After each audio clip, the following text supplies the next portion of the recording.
to the March 11th, 2025 Planning and Zoning Commission meeting. If we can have roll call, please. McCracken. Here. Fleming. Here. Messina. Here? Coppice. Here. Ingalls. Here. Lutrip. Ward. Okay, thank you. Can you join me in the pledge, please? I pledge allegiance to the flag of the United States of America and to the republic for which it stands, one nation, under God, indivisible, with liberty and justice for all. Thank you. Can everyone hear me? You're good? And if there's anyone that's has any problem hearing, we have some hearing aid, I guess, devices that you can use if you need to. If you can't, just hear us through our speaker system. I need approval of February 11th Planning and Zoning Commission meeting. I so move. I have a motion. Second. I have a second. All in favor? Aye. Aye. Next is public comment, and that's anything that isn't on our agenda tonight, if anyone wishes to come up. Hearing none. And staff comments. All right. Good evening, Commissioners. Good evening. So I just wanted to remind you, we have a joint workshop with the Historic Preservation Commission and this commission on March 26th. That'll be from 11 to noon. And then April 8th, for your regular Planning and Zoning Commission meeting, there's just one public hearing item. It's a zone change request. So that's April 8th. And that's it? Yep, that's it. Okay, thank you. Any commissioner comments? Not? Okay, we're going to get into our public hearing tonight. And does any of the commissioners have a conflict with this particular item? Hearing none. And Sean is going to give us an update on the proposed zone change. And there's a whole bunch of things, so I won't read it. You can just give us a highlight of everything. All right. Thank you, Thanks. Chair Messina. Good evening, Planning Commissioners. Tonight, we have a request. The owners are LREV 283133 LLC, doing business as Kootenai County Land Company LLC. The consultant is Connie Kruger. That was listed on the application. As I understand it, Melissa Wells will be giving their presentation tonight, so just wanted to let you know that. So, tonight before you, this changes a little bit different. There are two overarching request categories tonight, and the first one are zone changes. There are a total of 3 of those.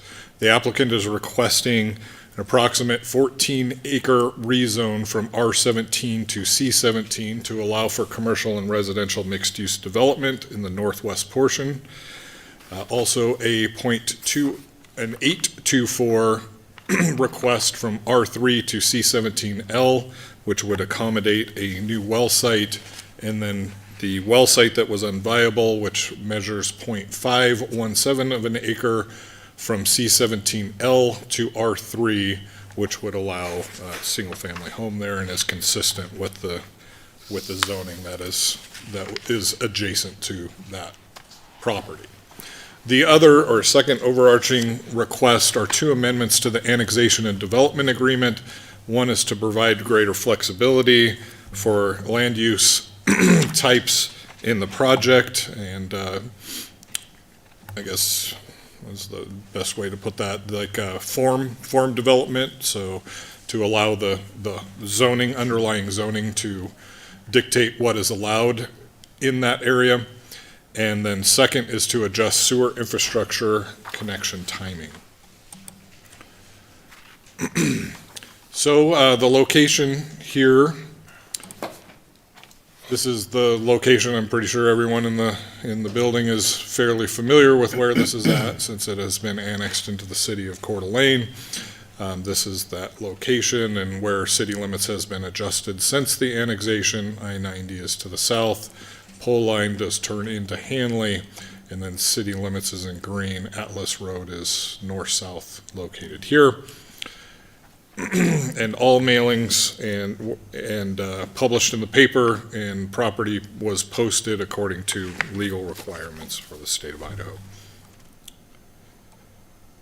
All right, so I'll go through a little bit of the history of the site and what has happened since annexations to bring everyone up to speed. It's very text heavy, so I just put then and now on here. And so initially the concept of the project was put together in 2012. From 2013 to 17, the applicant has worked with different landscape architecture, planning, and urban design firms to work a master plan on the property. 2018 and 19, Mr. Armstrong, who was the previous owner, sold the property. 19 and 20, the applicant began meetings with KMPO and the school district and the city of Post Falls and Coeur d'Alene to discuss their future request. And then in 21, they continued those agency meetings. In 22, they requested annexation at that time at the end of 2022. It spilled over into early 2023 before it was approved. So the annexation and development agreement that goes along with that annexation request is file number A422 between the city of Coeur d'Alene and Kootenai County Land Company along with its affiliated entities. Outlines the terms and conditions of the annexation and phased development of approximately 438 acres of land that was adjacent to city limits at the time. The project owners aimed to develop that property over the next 20 to 30 years. So there are some key components of that development agreement, property description, zoning and density. So the agreed upon zoning districts and use limitations are described in Exhibit D. And then also at that, with the density, a maximum number of residential units was capped at 2,800, despite zoning that could theoretically allow for nearly 5,000 units, 4,940. So that cap was based in part on the current capacity of the wastewater system at that time. So another piece of this was public improvements and dedications. So they're responsible for constructing and installing all the required public improvements, and they must dedicate specific rights of way for the public to travel on roads that they will that they will install. As a part of this, there's also utilities. So the owners must use a public water system and pay all the fees and charges unless water is not obtained, and then they would have to find another way to get water to the site. That is also a subject of this hearing. And the owners must also use the city sanitary sewer system and are responsible for all the required fees, charges, and connections, which is a subject of this hearing as well. There are financial obligations.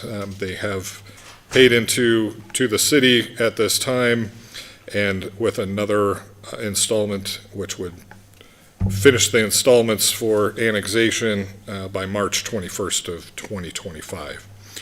Another piece of the development agreement was affordable housing.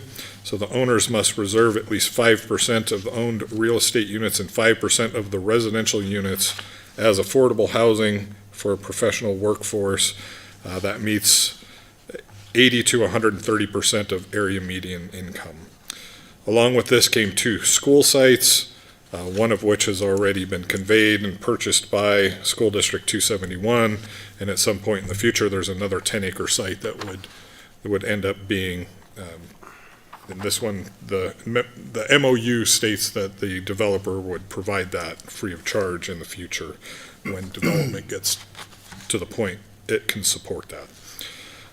The last but not least is a police substation, and the owners would provide a space in a commercial development for a police substation at no cost to the city at some point in the future. All right.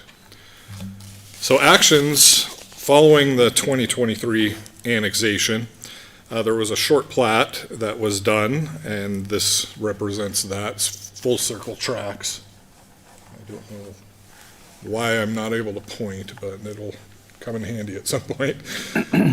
So you can see here that there's different, and to suffice it to say, I got a call from a gentleman who represented the religious assembly that currently owns the property in the center there.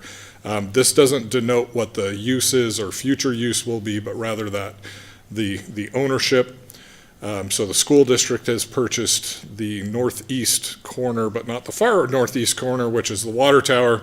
There's a little sliver of land that wraps around the water tower and drops to the south here next to the industrial park. That's for a future trail and possible utility connections. Like I said, the religious assembly, and then 2 rights of way that were dedicated with the remainder that includes that little strip. The subject of that zone change is the northwest corner of this full acre tracts, or full circle tracts. All right, so there are 4 findings that are required with any zone change in the city of Coeur d'Alene. Those are listed out right here. I will run through those as soon as I catch up with my staff report. All right, so first is B1, that the proposal is or is not in conformance with the comprehensive plan. So this is the future land use map for the city. This is the city in full context, and then denoting here where those subject properties are in relationship to this map. And then, if you can see it, there's a black outline of the Coeur area. Those 2 land use types are compact neighborhood as well as urban neighborhood. So this helps describe what the request is a little bit better with the zone changes here.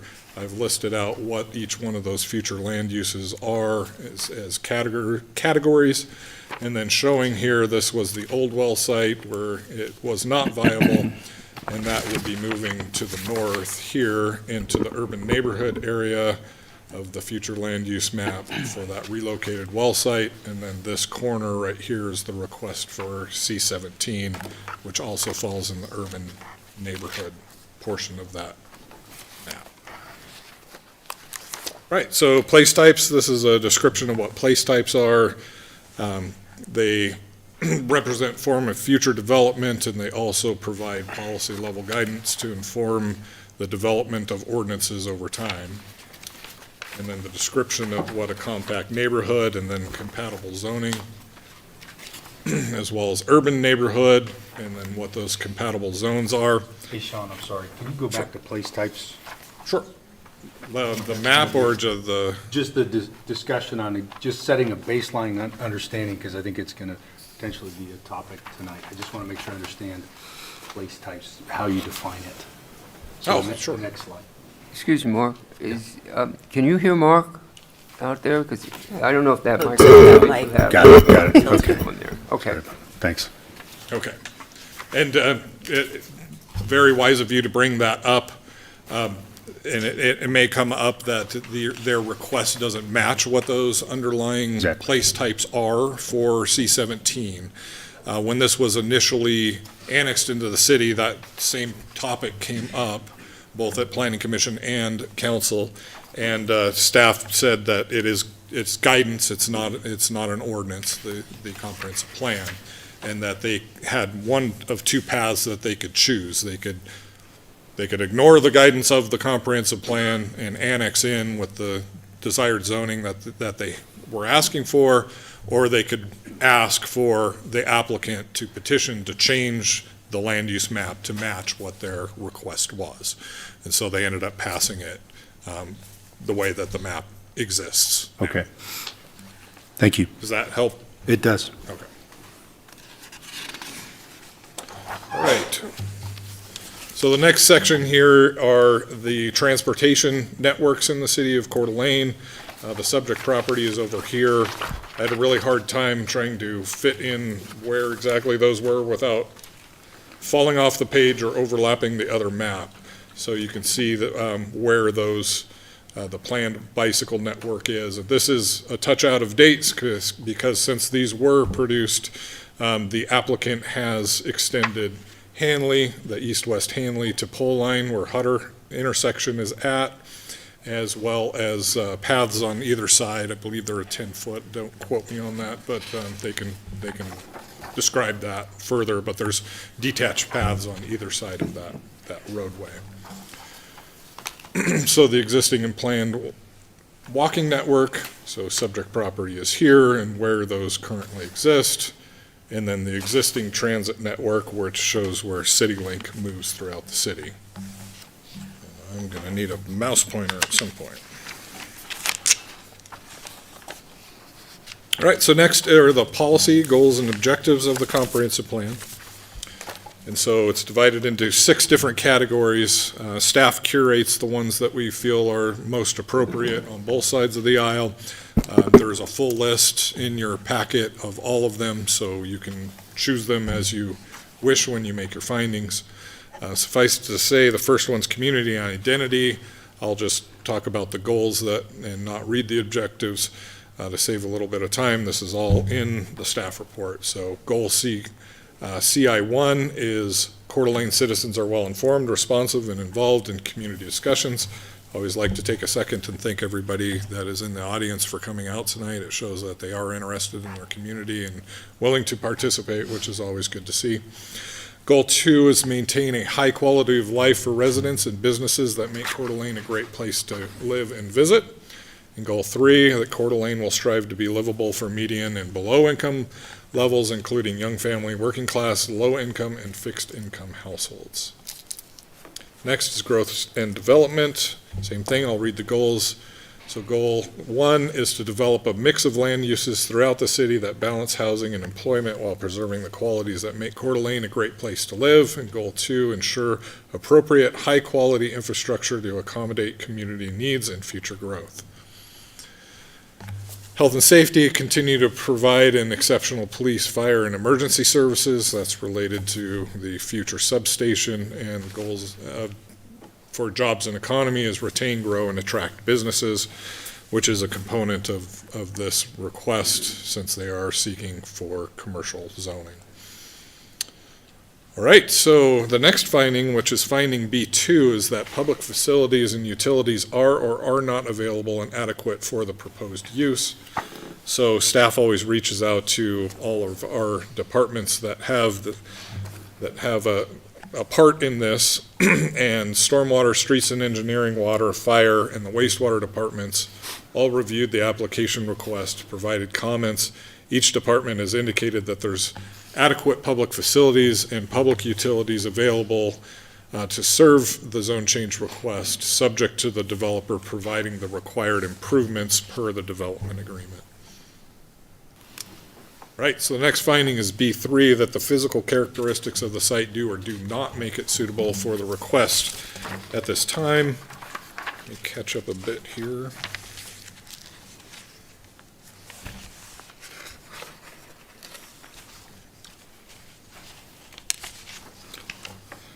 All right, so everybody can read, so I'll let you read that. And in addition, I'll say that Hutter Road is on the west side of the property and is currently a north-south 2-lane road that will provide future access to the site. The south side of the property is bordered by the now vacant North Idaho Maritime and an existing single-family neighborhood. The east side of the property is adjoined by the Coeur d'Alene Industrial Park, which is approximately the northern third of that, with additional neighborhoods of single-family development over the southern 2/3 of that boundary. So now on to some photos of the area. So this is the intersection of Hanley and, I'll say, Alecat. This is looking towards Hutter Road off here into the distance. You can see that trail system that they had put in. It's also on the other side of the street, which is outside of the subject property. And then as well as the street that they have constructed. It's a very well-used street. I've used it a few times. It's nice to be able to connect on the north side of town now. Right, so this is the intersection of Hanley and Alecat Drive looking south down Alecat, so that's basically 90 degrees counterclockwise, and looking into it, the subject property is off here to the right. This is on the other side of the street looking into it so that you can get a better view of that request for C17, which is the 14 acres. And then this is at Hutter Road in Hanley, looking into the subject property. It's fairly large. It's tough to take pictures of it unless you get some improvements, because otherwise you're just looking at a field and you can't tell where you're at. Last but not least, turning back towards the city of Coeur d'Alene, you can see the water tower off in the distance, the trail system, the new road, with the subject request for zone change off to the right in this picture. Okay, and last but not least is the last finding, which is B4, that the proposal would or would not adversely affect the surrounding neighborhood with regards to traffic, neighborhood character, and/or existing land uses. So Chris Bosley, our city engineer, weighed in on the traffic. He is here tonight, so if any traffic questions do come up, feel free to call on him. He's an excellent resource. So suffice it to say that a zone change alone doesn't create traffic until something is built, and at that point, then there will be an increase in traffic, and then that the city well sites have no impact to traffic. So neighborhood character. So this area of Coeur d'Alene has a mix of development and uses that have spanned many decades. I wanted to point out the later sentence that the existing neighborhoods were designed with streets that were intended to connect in the future development of the subject property. When it was annexed in, council decided that there would be limited access from Nez Perce and Appaloosa, and that on the west side of Hutter is Post Falls area of impact. That's what the new name for it. And then on the east side, there are a couple of little pockets left of the area of impact for the city of Coeur d'Alene. Right, so this is the existing zone map for the city of Coeur d'Alene. This is how it was annexed in and what those zones are currently. This is where the well site is. The future well site will be up here, and then their request would be in this corner. I've marked out R17, C17, where the religious assembly is anticipated, and what the zones are in the neighboring districts next door at R3 and R1 to the east, with an R3 to the south. So the proposed zoning district, they are requesting C17, and that's a description of what C17 is, a broad-based spectrum district that permits limited service, wholesale, retail, and heavy commercial, in addition to allowing residential development at 17 units per acre. And this is where things get a little intermingled, I guess, is probably the best term for that. So this is a list of all the uses by right in a C17 district. Right now, they are limited. We'll get into that in the future with their request for the development agreement. Right now, they are limited in what they can do due to that development agreement. So suffice it to say, if that is changed and they are allowed to have those underlying uses be uses by right, these are what they are. If they are not, then we'll go over that here in a moment, and you can see what they are allowed to do now. So this is the current land use map. Most of the site is used as agriculture. The religious assembly is vacant.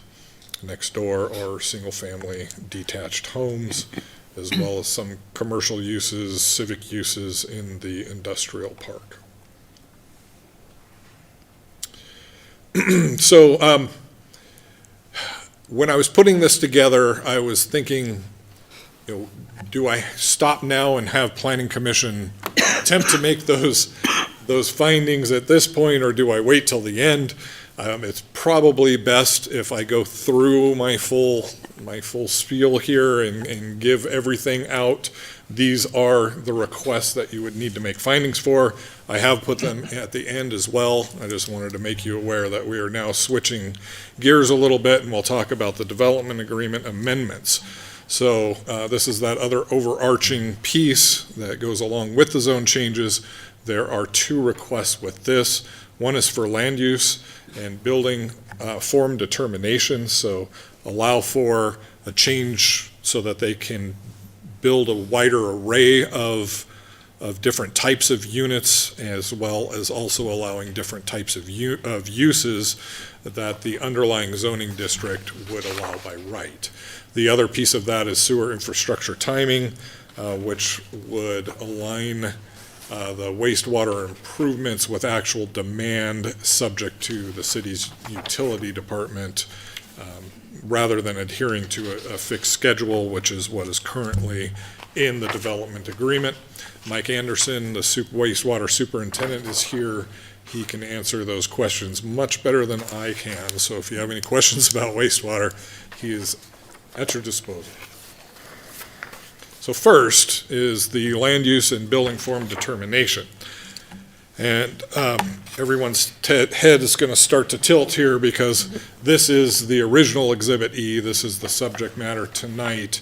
And this is what the applicant had provided the city at the time of annexation for what their conceptual master plan would be. I tried to turn it upright, and it was almost impossible to see. So north is to the right. I put a north arrow down here in the corner. But I zoomed in so that everybody could actually see what those elements are, and it's in pieces. So I wanted everyone to be able to see it as a whole, as well as bringing that in close enough to be able to read. So you can see in this northwest corner where the request is for C-17, that was initially slated to be multifamily, urban townhomes, mixed single-family and townhomes, row homes, cluster single-family. So you can see along the edges here of where those types of uses, as well as the types of construction, were laid out. So this is more towards that, the second fourth of that, the second quarter, I guess. So there are alley single-family lots that are located here. This is that out parcel that still remains in the county, single-family lots, single-family lots as well. Here, moving to the south, more single-family, multifamily, single-family, and a mixed-use activity center. And then down towards the south near I-90, mixed-use activity center. That's a continuation of that from the previous slide. Townhomes, row homes, and a future elementary school site.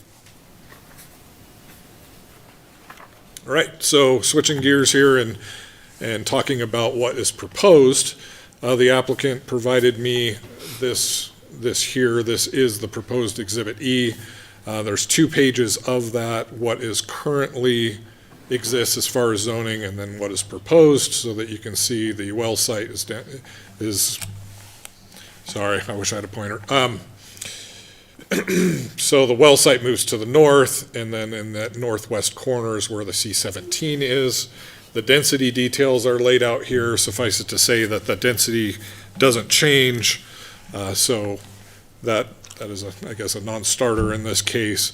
But I wanted to zoom in so that everybody understood what the request was for those areas that are colored there. So you can see C-17, R-17, R-8, and R-3. So we had a discussion with the applicant.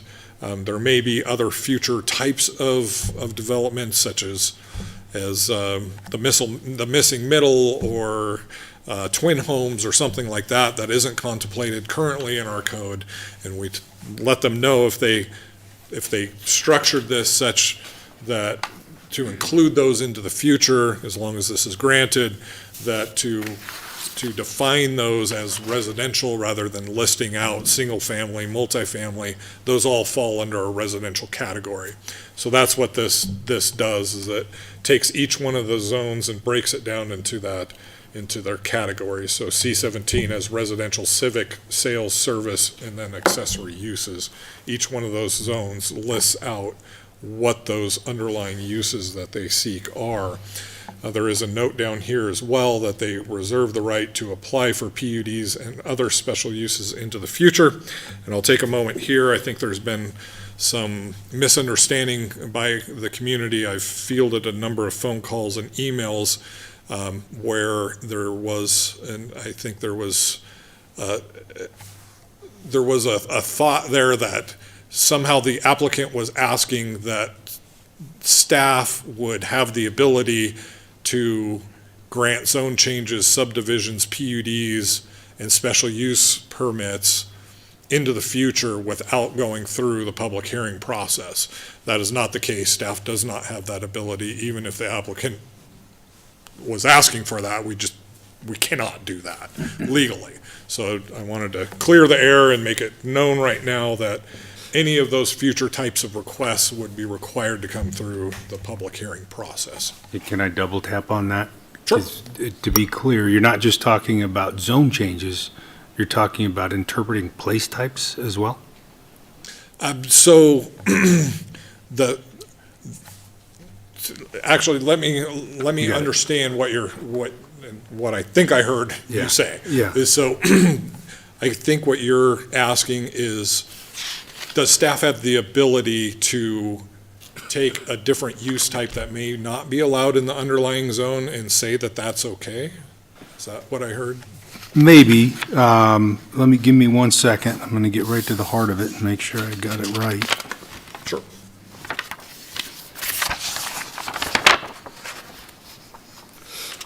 What is this one? Are you trying to say like residential activities that staff might be adding additional residential activities different than what was, or Proposed. what has been That's approved exact, before? that's it. Does that kind of help you out a little bit? Yes, it does. Okay. And so staff wouldn't have that ability anyway unless it went through planning commission and/or city council and they approved that underlying use in that zone. Okay. And then staff would have the ability to say, yes, it does fall under a residential activity, and so that would be allowed if it's approved by council. And those residential activities, you've kind of gone over those before, single-family townhouses, Duplexes, multifamily. All the, not standard, but pretty typical residential uses in neighborhoods, Correct. providing that zoning allows those. Can I maybe have you pull up the first conceptual plan? And you can pull it up sideways if you need to. Okay. Everyone tilt your head for a second. Yeah. So can I just want to ask this kind of in a way that might be more visual for the community to understand too, because I do think that's a big concern is the public input. So right now, none of this has been platted except the short plat. Correct. Correct, okay. And, Beyond what was brought in. So those underlying LLCs, when it was annexed, the Right. big, large But chunks none of were made. these little streets and the little lots, none of this has actually been platted. It's been presented as a conceptual. But in the event that those are gonna be platted, so let's maybe take that like triangle piece of the light yellow below the purple, right here. So that might come through as a PUD. It would come to planning commission. We would look at the plat. There may be some comments about street parking and whatnot, and then we would approve that plat in a section. You know, it's not gonna be platted. Most likely, we're not gonna plat the entire thing at once. So we would probably get little sections to come in and plat, and as those come in, that would be a public hearing and the normal public process, as we do with most PUDs that come to us in the initial phase. And then if there was a significant change, it may come back to us. So we've had like Atlas Waterfront come back, or Riverstone area will come back with something that deviates from the original plat. Over time, maybe we move the trail or, different pieces of that, but that process still will exist, regardless of the amendments that are being suggested. And so I think there's maybe a misunderstanding of like that process not happening, but it's probably not going to happen over, 20 to 30 years. We're not going to see all of this at once because that's just not going to be developed that long, far out. It'll just be kind of little sections at a time. And then it'll go through the normal noticing, all the process for that piece, and that will still happen. Yes. And then the other piece, I guess I'm a little concerned about is like at the top, the short plat. So the intention of like a PUD is to have this, planned development that kind of flows together. There's some benefits like amenities and a park and trails, but then the short plat doesn't really. It's kind of off from the conceptual design. And I understand the reasoning for the school being sold off as a lot on that. But that would be something that I do think would protect like the public interest in this process is to not allow the short plat on the PUD, because that is a way to kind of skirt that process. The short plat didn't come to us, right? Under 4 lots would not come to the planning commission.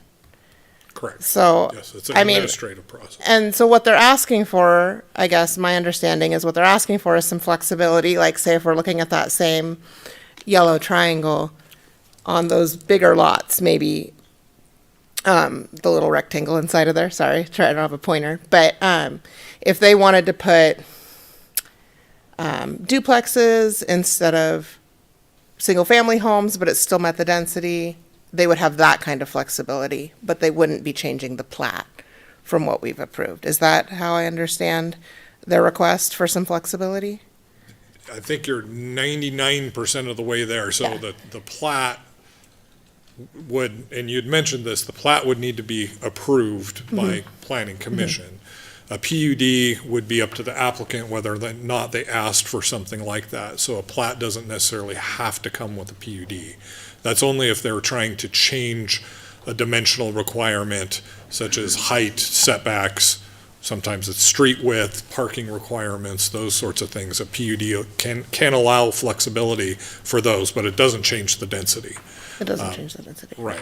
But if, for say, just to clarify what I think I heard you say is, excuse me, let's say they have an R8 zone and they create lots that are 11,000 square feet and they're going to be single family in everyone's mind, but that underlying zone allows a duplex at what a normal single family would allow is 5,500 square feet for a single family lot. Well, let's say they make 11,000 square foot single family lots, but then decide to put duplexes on them instead. If what's approved tonight would allow that to happen because it met that underlying zoning. But that would be decided plat by plat Correct. as the lots are created. So that's what I wanted to kind of visualize, because I think some of the comments we've got and that kind of thing, it's like we're inserting like that decision point a different part in the process. And so those decisions will be made by the plat, and then that lot will be zoned. And as long as they're meeting the zoning requirements of that lot, as if they bought a lot downtown Coeur d'Alene that could be a duplex, they would have the same rights within that lot. So that those rights would stick to the lot that has been decided at a public hearing. Correct. John, you had some questions. Sean, you wanted questions later, I think, but since we're digging into that, I want to just throw some things out and then get your reaction if I could and see if so the question is, am I on board with the correct thinking here? But I want to back up. Bill Bewley wrote a story. We read that in the paper, and someone in the story said, departing from what you see there is maybe giving a blank check. And there won't be future public hearings. So, what I want to, for me, I want to make clear, and Sarah, I think you touched on that very well, that as each future parcel comes before us for subdivision, be it the little triangle or any of these, it's going to come here for public hearing, public input, and for platting, whether it be a PUD or straight up subdivision, correct? Yes. So if you move from this, if you flip from this, let me also just want to pull the chairman into this for a second, because you made I think a revealing comment, in the original hearing, and you said, quote, "This request is for annexation and zoning designations only. The applicant has provided preliminary conceptual design information that is not binding at this time," et cetera, et cetera. I think my sense is that was presented to us as a concept, a 20, 30-year vision. We saw that for Coeur d'Alene Place, which was bigger than this. When they first rolled that out in 1995, we had, this is what it could look like, and fast forward to the waning couple last pieces of Coeur d'Alene Place, the whole thing looks a little different. But, correct me if I'm wrong, but if we flip to the other one, would you flip to the proposed Exhibit E?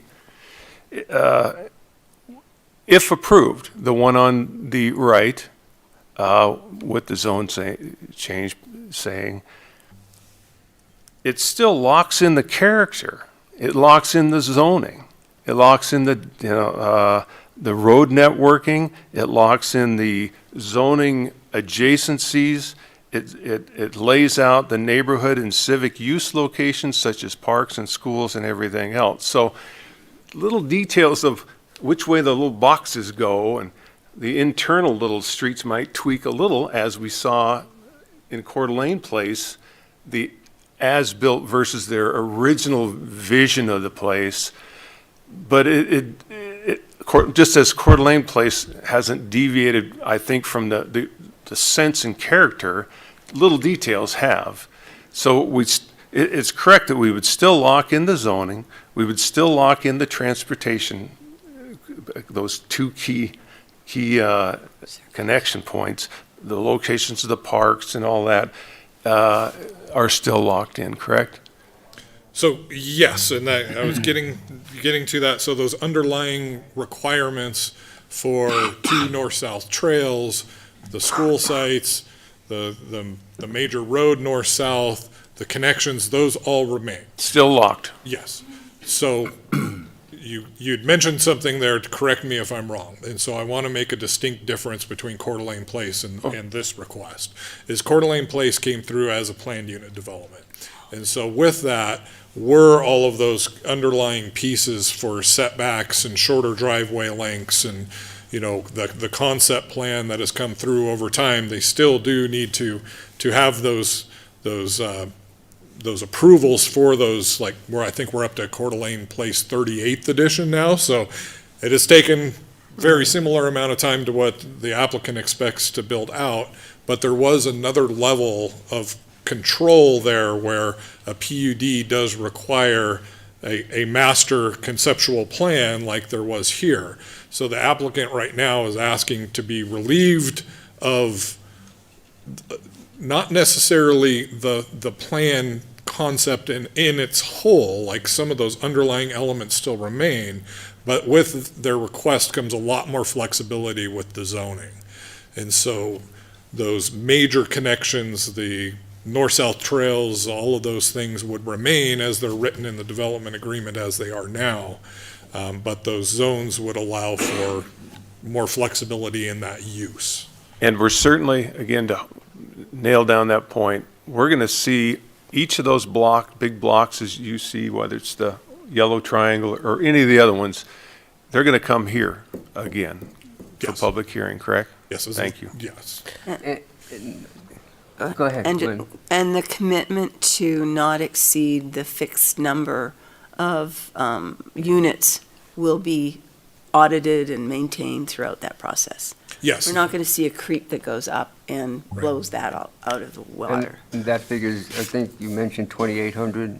Yes, it's capped at 2,800 unless they come back and make a request and the city utilities can handle that and it's approved through a change in the development agreement. It is capped at 2,800. That And- was something that the applicant actually brought forward because theoretically, zoning wise, was close to 5,000. I mentioned that earlier. We were talking back and forth, Mike and I believe the capacity that exists right now is closer to 3,800 and change with once they connect, but they have dialed that back to 2,800, and that is what's memorialized in the agreement. Okay. And the commitment to the road connections, that's all written in the development agreement, Yes. because that was a big hot topic last time. And then as far as the parks and the infrastructure that way, those will still come through the pieces on the smaller plats, but substantially that won't change as well because that's written into the development agreement. Correct. And as far as, I guess, the development agreement, however you guys write it up, the zoning isn't going to change from R17 to R8 to some other R34 or any of the other stuff. All the uses are still going to be there, just as we see here. And then when we say road connectivity, are we just talking about the interior of the development or as well as going out to Hutter and some of the other streets around the development? So with the development agreement, there was a limitation on the east and southern portions of this request as to where they could connect. On the north side and the Hutter side, those are to be determined in the future. Two of them are already in right now. I don't know if there's going to be any additional. Hutter is a fairly busy street.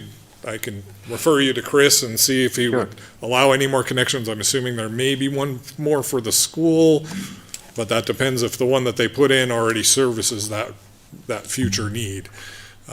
That's getting a little beyond Okay, my expertise. okay.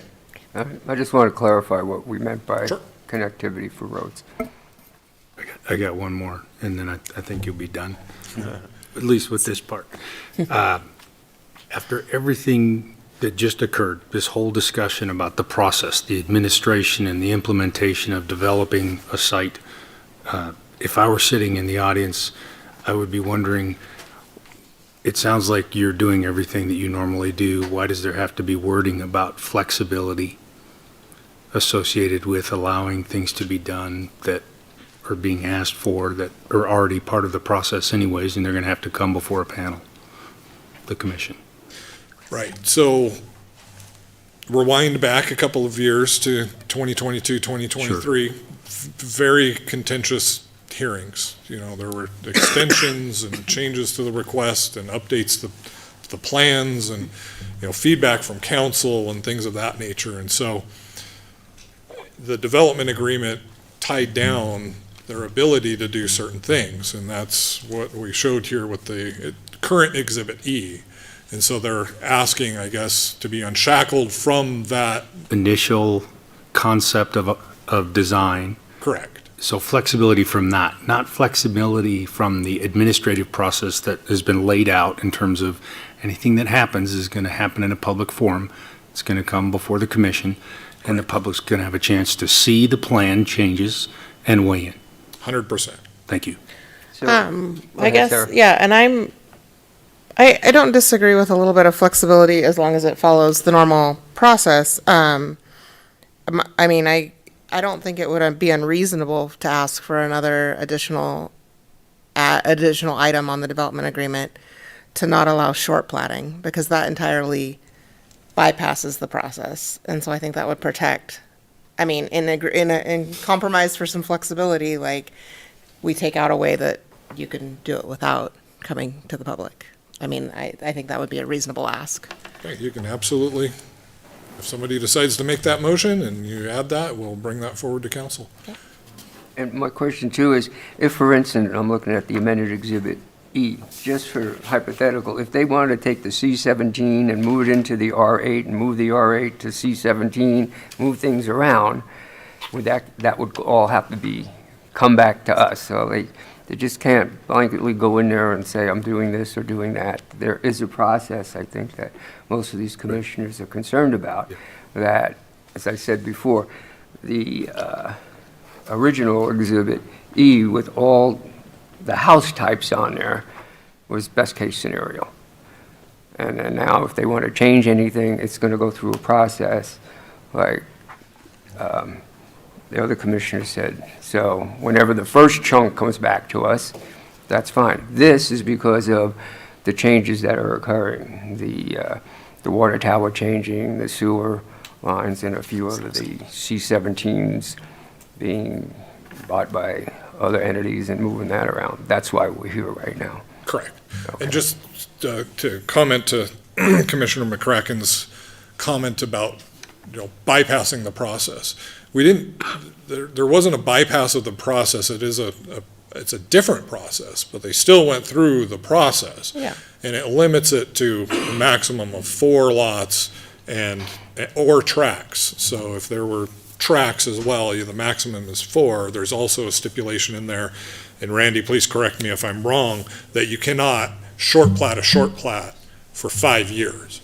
So once that short plat is done, they could not come back and short plat it again for a pretty extensive period of time. Yeah, I mean, there's areas around, I mean, not necessarily in the city limits, but in in Kootenai County that have been short platted. I mean, there's one that I'm aware of that's been short platted from 1 lot to 30, you know, over time. And it doesn't make a desirable product. At the end of the day, it probably should have been a PUD, So I think in something of this size that the public is so interested in, I think taking that out as an option for this particular project, because the development agreement in itself is unique, and that's something that is put in place to protect the public's interest in, this happening kind of towards what it was presented as. And there's a process, and it likely, can all be followed with the pieces can come through as parcels in a subdivision request, just as easily,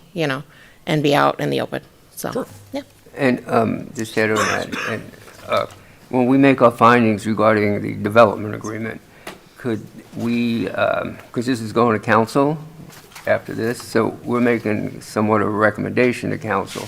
So whoever might want to make a findings regarding, let's say, short plat, to adjust that development agreement, Be happy to add it. Yeah. that can be added as a recommendation to city council, and city council does what it feels best at that point. Am I kind of Yes, right on that's that? correct. Okay. All right, Sean, keep going if you have more stuff. All right, and so just to wrap that up, I'll read this into the record. It's on page 33 of my staff report. Under note there at the top of the page says, all remaining key components of the development agreement, which are on pages 4 and 5, shall remain in full force and effect as stipulated in the agreement. This includes, but is not limited to, density, trail system, parks, future school sites, affordable housing element, traffic studies, concurrency analysis, etc. All development within the project shall continue to meet all applicable local, state, and federal laws and regulations. Okay.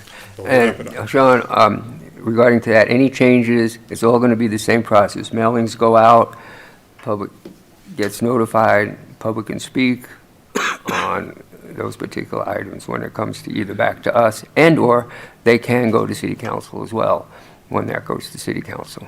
Right.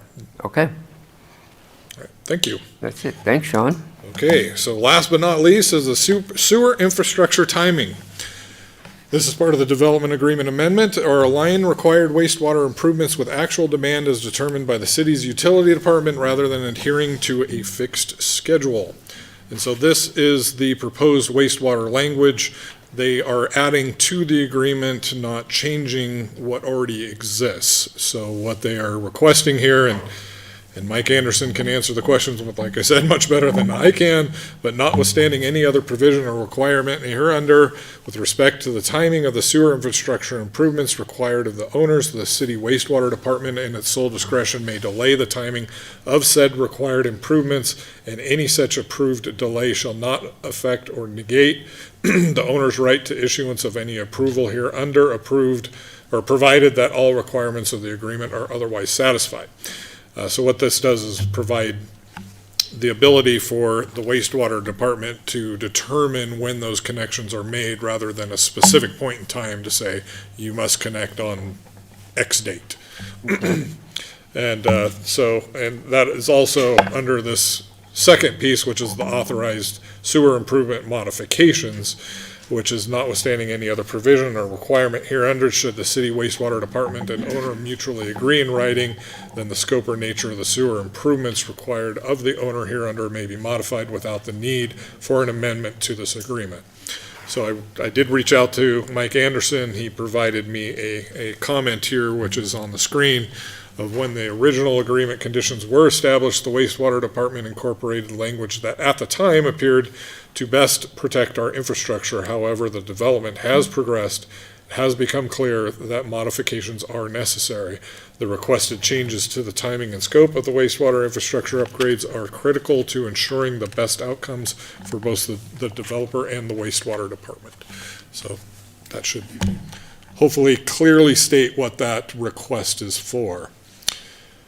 All right, so the Planning and Zoning Commission must recommend to City Council approval or denial of the requested modifications to the annexation and development agreement. Specifically, the Commission must consider, and those are the two ones that we just went over. And like I said, I have provided both of those here, so as you work towards that, I can pull these back up when it's time to make findings.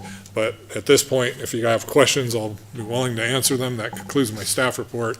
Next up would be the applicant. I think I John? got two. All right? Go ahead, Go, John. Go ahead. You got it. Thank you, Sean. Great report, as always. A few questions. Page 5 of your staff report, and the written staff report, it talks about the 2,800 and 2,800 cap. And that's not going to change regardless of what we do tonight. Correct. But it does say in there that, the cap is based, your quote, in part on wastewater capacity issues, which tends to suggest that there's other reasons for the cap, that's just was a negotiated deal that we just, in approving this zoning. What are the other considerations? If it was in part wastewater, what were the other reasons for the cap? It suggests there were other reasons. What were they? So, negotiations, the cost of annexation for, when somebody pulls in a piece of property and they don't plat it at that time, there's a cost associated with that. Also, the applicant suggested this specific number rather than staff, because we figured out the theoretical. Mike figured out what's the capacity that we can serve as a city, and the developer came in with a number that was fairly substantially below those. Correct me if your recollection is better, and I tried to go back over the notes, but it was my sense that, kind of as a negotiation sweetener, it's like theoretically we could build to this, we're going to cap it at 2,800. Wastewater is certainly an issue, but even if suddenly the pipe or the plant gets big enough to accommodate more, my recollection was that was just kind of a deal to make the neighborhood and other people okay, or Somewhat okay. somewhat a better okay with it, correct? I mean, just, Yeah, I can't speak for the applicant. I'll let them. all right. My understanding was that it was just, we're self-limiting ourselves to make this a little more palatable. That's my recollection, and I was just testing, see if that was yours as well. With respect to the well changes, the part that's driven because we failed the first well test, a flow test or whatever it's called. Have we done a test to see that this new site works? Everything that I have come to understand is that the second well site does produce enough water. Thank you. And with respect to the sewer infrastructure, timing, annexation agreement change, it clearly sounds advantageous to the city. Am I getting the wrong idea here? I think I missed the question. Could you repeat that? Well, the sewer annexation part of the development agreement change, it's clear to me that it almost looks like the city's request. I would let Mike Anderson answer that. He is here. Sorry, that was above my pay grade. And hold on, Mike, and if any of the other commissioners have any other questions, since Mike's up here regarding. I do. Okay, One so- of my questions, I'll let you go ahead. Yeah. Thanks, Mike. I just, when I digested 4 or 5 pages of all the details, it seemed to me that this is in your interest very much to have this change, is it not? Yes. There you go. Thank you. I like your concise answer. So all this, the wastewater from the northern part of this property is going to flow to a pump station, an already existing pump station. Can you see this? No, you can't. It's going to flow to an existing pump station to the north of that dotted line. And we were unsure of the capacity of that lift station at the time, and we wanted to make sure that before they built anything, they upgraded that lift station to be able to handle that flow. Well, as we've developed to the north end of Hanley already, we're realizing we've got a lot more capacity in that lift station, and if we were to upsize it now, it's like putting a gigantic pump in your swimming pool or something like that. It just wouldn't work. So we're working with the developer on the timing on that. Instead of having to do it now and actually being detrimental to us, do it later when it actually needs it. So you're totally on board with that? Yes, Thank you. it works best for us. Well, go ahead. Yeah, I think you started to answer my question. Is I was curious about if the timeline slid, or when it does take effect, is there going to be any sense of degradation or interruption of service for residents that are living in the area? No, better not be. Right. So we're going to have, the developer will have to do some bypass pumping, because that's the thing about wastewater. We can't say, okay, everybody, stop flushing. That just doesn't work. So there will be a time where that lift station is down, but we'll work around that and have some bypass pumping in place. To be and, clear, it'll be transparent to the residents in the local area that are near that area that there's a new line coming in. They won't see anything. Right. They will notice nothing. So their flow will flow just as typical. Just on our end, as far as moving it, we'll have to move it in an alternative method while the upgrades are going on. I'm Thanks, sure Mike. you can get into a lot of detail, but maybe the high level of like your decision-making process as you go through, like when you decide to have them change the plan or do new equipment or that kind of thing, like how will that be decided? We'll work with the developer and engineers on coming up with timing on it. Quite frankly, we're hopeful that our pumps may not even need to be upgraded, or at least enlarged. We can upgrade the way they run. Kind of get nerdy for a minute. Yeah. Right now, they run full bore all the time, just full on, full off, and that's how they work. So they cycle, their duty cycle's about 15%. In other words, they're on 15% of the time, more or less. So there's a lot of capacity between 15% and 100%.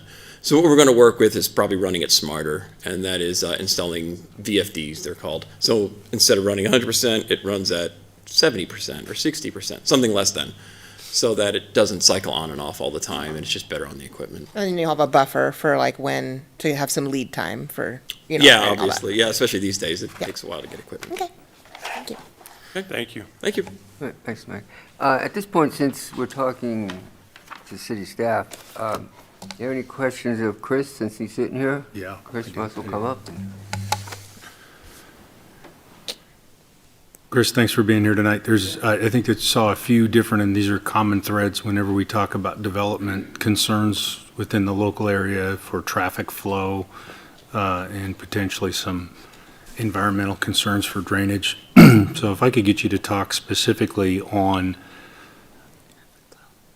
those two things. In other words, cars going through, Sean deciding to go take a cut through the roads because it's there now and it's easier to get to where Sean's trying to get to.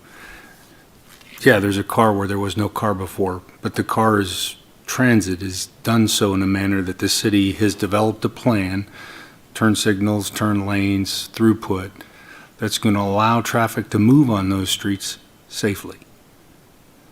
Yeah. I think that's probably the crux of when people say traffic means danger. Well, true, if you're in the middle of the street, it could mean danger. But if you're on the sidewalk, which looks like it's 10 feet away, the trails at least on the main roads, from the actual where people are walking. It seems like it's, in other words, if you could just touch on that, and then also on just environmental drainage for the streets, if there's any concerns with that as well. Oh, as far as stormwater goes? Yes, you got it. Well, as far as stormwater goes, all this area, our method of stormwater management in this part of town is through grassy swales or vegetated Okay. swales. So they've got good draining soils out there. We don't see it as a problem at all.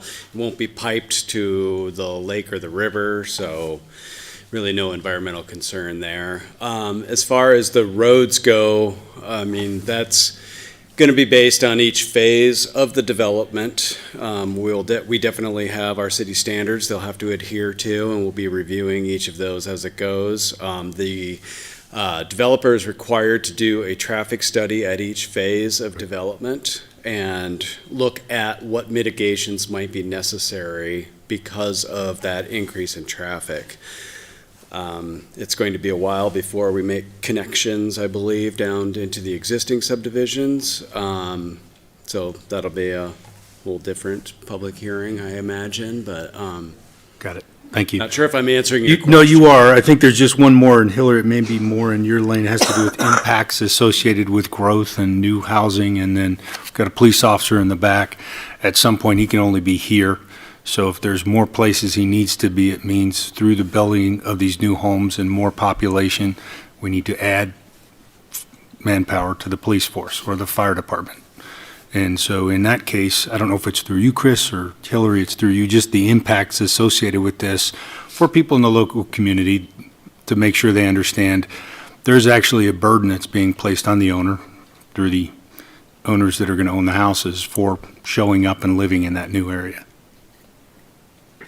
And all of those were considered during the original hearings too, that came before this body and then before city council. So a lot of that was built into the development agreement for some of the impacts and, anticipating that there's going to be need for, yes, improvements to roadways. Snow There's going to be removal. snow removal. We're going to have to increase the police and fire to Okay. accommodate that. Thank you. Sure. I have a question for Chris, and I don't know the best. I would guess like Nez Perce, and then when it comes out on the other side, is it Mullen on Hutter? That's probably our biggest one, east-west. So like at what point would that trigger like a light or a roundabout, I think is on the one side? If we're doing it in little sections, when do you trigger the bigger pieces of the grid, I guess? Well, that will be determined by the traffic studies that they perform. Each time, Each incrementally? time, yeah. And once they make that connection, well, the longer they wait, the more necessary that's going to be, because traffic is just increasing in the area overall. So every day, there's more traffic out there on Hutter Road and Atlas So you'll Road. remind us each time that it's like looming, like you need your brakes fixed, every time you go get an oil change, or like, you'll tell us it's coming, right? Okay. Okay, thanks, Chris. Right, are there any additional questions for staff? The red L on 17, I'm sorry? C17L. Yes. Oh, the red L? Yes, I put that in there because I had forgot it originally in my staff report, and so Okay. I put it in there to remind myself, to remind you, but I missed pointing that out. So it is C17L. The well is a use by right in C17L. Is that what you're? That's it. Thank you. Okay. Absolutely, yes. Thanks for catching that. Good eye. All right, with that, we'll bring up the applicant. Thank you for your patience.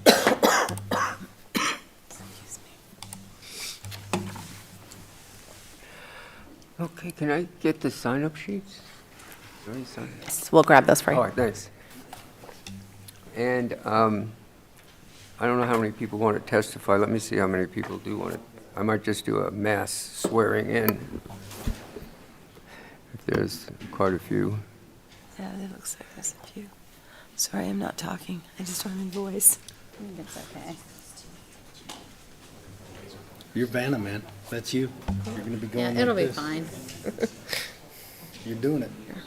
You got this. Okay, we're fine. I can verbally talk through it. No. Okay, I'll just do it individually. There's not that many people that want to speak. There's quite a few people that signed up, though. So let me just do this. Do you solemnly swear and/or affirm that the testimony you are about to give is the whole truth, nothing but the truth, so help you God? I do. Go right ahead. Thank you. Okay, good evening, Commissioners. My name is Melissa Wells, and I'm the president of the Kootenai County Land Company. And today here with us, we have our two civil engineers, Gabe Gallinger and Mike Leeming. In addition, we have Connie Kruger, who is a planner consultant that works with our team. Again, we're here today to talk about two separate topics. As Sean mentioned, we're going to do the development agreement request, or amendment request, as well as a zone change request. And then, of course, we'll open it up for questions and discussion. we'll start with the development agreement amendment first. I am going to highlight just a couple of background items. Again, Sean covered a lot of this, so I'll go quickly through it. But as a reminder, it was March of '23 that we annexed. It was a little over 438 acres into the city of Coeur d'Alene. As a reminder, with an annexation that establishes zoning, which basically defines permitted uses, and basically what it tells us is what are you allowed to build in each zone. In addition to the annexation, we entered into a development agreement, which was the first of its kind in the city of Coeur d'Alene. So this agreement outlines additional requirements and conditions above and beyond what's already in the standard zoning regulations. And importantly, we wanted to remind everyone that this development agreement is tied to the land itself. It runs with the land, meaning that all the conditions that are in that agreement remain in place, regardless of who owns the property, whether it's now or in the future. It runs with the land. So we wanted to make sure that was just really clear for everyone.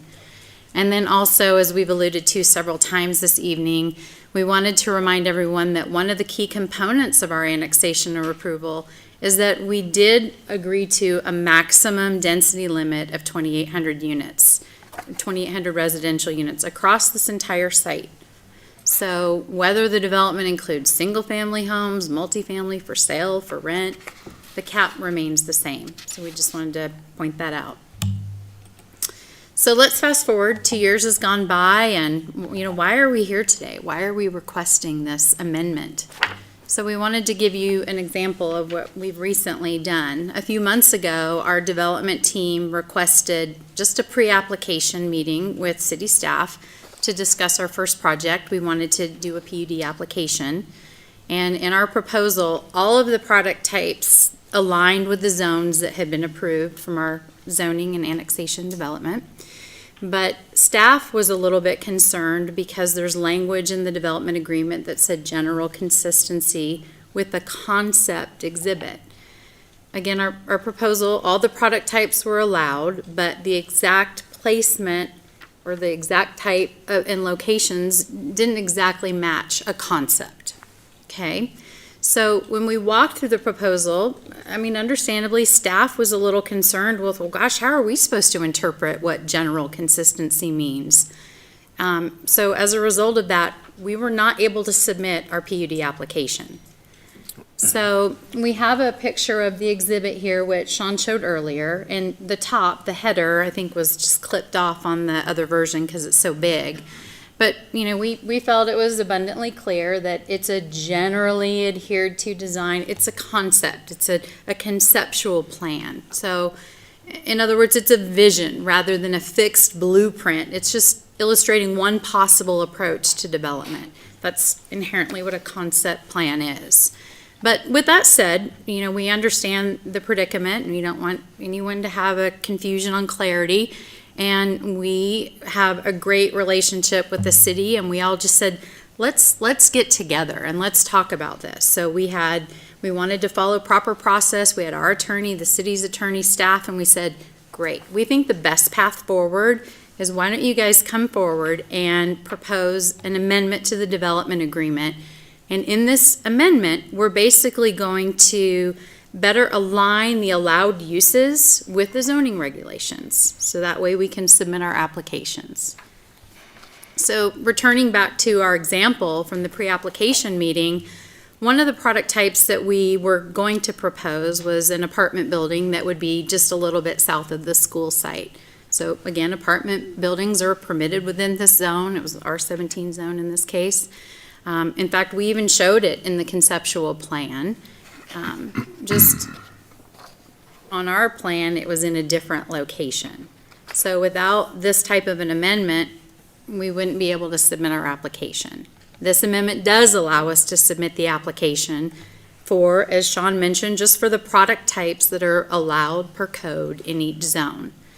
And this way, rather than attempting to predict the exact placement of each product within a zone, we get the flexibility to make those changes down the way. So for, let's just say, for example, in here, if we decide we're going to move the townhomes to across the street, or maybe we build some cluster housing and we say, wow, that was amazing. It really helped satisfy attainability. We want to build more of those. We wanted to have the ability to do so. So this amendment would ensure that we could submit applications for anything allowed within the zone. Obviously, we have to meet all of our other requirements. Now, again, not to beat a dead horse, but it's really important that we all understand that none of the other changes of none of the other parts of the development agreement change. We have a 2,800 unit cap. That stays. We still have to do traffic studies. We still have utility capacity that we have to look at. We still have to do the 5% attainable housing. And then most importantly, every application has to follow city process. So we are not in any way looking to circumvent any kind of public hearing or city procedure. Instead, we're trying to streamline the development process while having the full regulatory oversight and engagement. So can you imagine if every single time we wanted to move a building around, we had to come back in front of planning and zoning and in front of city council to move a building even before we could submit an application? That's why we're here. Okay, can I ask a quick question even on that? Yeah. For example, and you can't see it on this, but we have that in our handout. And that on the amended Exhibit E, which shows the zoning, that, and I'm talking about the top left corner. Okay, that's zoned R17. And on that map, which you can't read from the screen, but in our, and I'm on page 28 and 29 in our packet. In that R17 area, zoning, you'll have multifamily, urban townhouses, mixed family, single family and townhouses, row homes, and I believe Cluster. cluster. So I'm hearing you right. Instead of, if you wanted to move cluster housing to multifamily area, would they have to come back and do that? Yes. Or what we're looking at now is giving them some flexibility in the development agreement. Yes. So I'm sorry. We Whoever wants to answer that- absolutely would have to that come winded back. question. All we're saying is that we would have the ability to even submit our application because staff would review it and say, okay, you're selecting these product types that are allowed in our category bucket. So yes, that checks the box. We will now go ahead and follow regular procedure. We will then go to planning and zoning and go through this whole approval process. But in the absence of that, we wouldn't even be able to come towards planning and zoning. That is correct. So in the example that Melissa gave, if it was, they're just changing the use type, but it's allowed by zoning, Right. they're still requesting a planned unit development or subdivision, that comes to you with a public hearing. Right. And the neighbors get But to notified. move a building that they have already locked in, just to slightly move it and rearrange it, they Right. shouldn't have to come back to No, us. that would not. Well, and they haven't locked a building in. Haven't, I mean, right. because It's a concept. a lot of times we Right. get the annexation with the PUD, but they're in such smaller chunks. This one's such a bear. I do have a question about the top left corner on Hutter or Poline, right there at the corner, and Hanley. That is on the proposed zoning C17. That is a change, right? That is, and so if it's okay with you, I'll finish covering the development agreement and then we'll dig into a Okay, little I'm details sorry. on the zone change because they are two separate requests. And then I guess while we're on this other topic, because this is a little more related to that, I mean, I think we've heard a lot of comment about the public process, and you're agreeing. I mean, we're all on the same page. Right. Like, it's the normal process. We're all going to follow that. You know, do you think there's a lot of opposition to not allowing short plots? I think it kind of protects both parties in saying that, you know, hey, we're going to bring it all forward with that flexibility. I mean, Do you want to comment a little bit about sometimes why you need to have them where if you need to adjust a boundary or, I don't know if this is the So- appropriate time, but. Yeah, the reason that we did the 4-lot short plat on the north end. well, I know why you did this one. I'm just thinking Okay. going forward. I mean, I mean, that, I know. it's not, because you're looking out forward enough that I feel like you could probably anticipate those and plan ahead and incorporate it into the next part of the PUD. I think so. Yeah, which I think would be a agree. very I'm not- reasonable expectation. I'm not worried about your request at all. Our Yeah. intention is never to try and pick for that, so. I just I'm think not it worried shows about the community good faith and Right. like, hey, we fully intend on participating in this process every step along the way for the next 30, hopefully not 40 years, you know, that kind of thing. Right, So, yeah, I'm not worried about that. yeah. Okay, Okay, thanks. sorry to interrupt, but go ahead. No worries. Okay, so, all right, this, again, Sean already had up earlier, so the whole point here being that the exhibit is gonna outline the product types that are allowed in each zone. And as we've all talked about, given the long-term nature of the project, the goal is just to give this definitive reference, and it eliminates the need to have to interpret what is generally consistent or not. So the amendment, it helps ensure clarity and consistency for the developers, planners, officials, just by showing the allowed uses per zone. You heard my questions of Sean and whatnot. I just want to make sure my thinking squares with yours. Is maybe in hindsight, you know, should you have put that much detail out there? Right. And you did. But I seem to recall, and I pulled up a quote from yourself and others, that I think we very much got that at the time. It was communicated that that's a vision.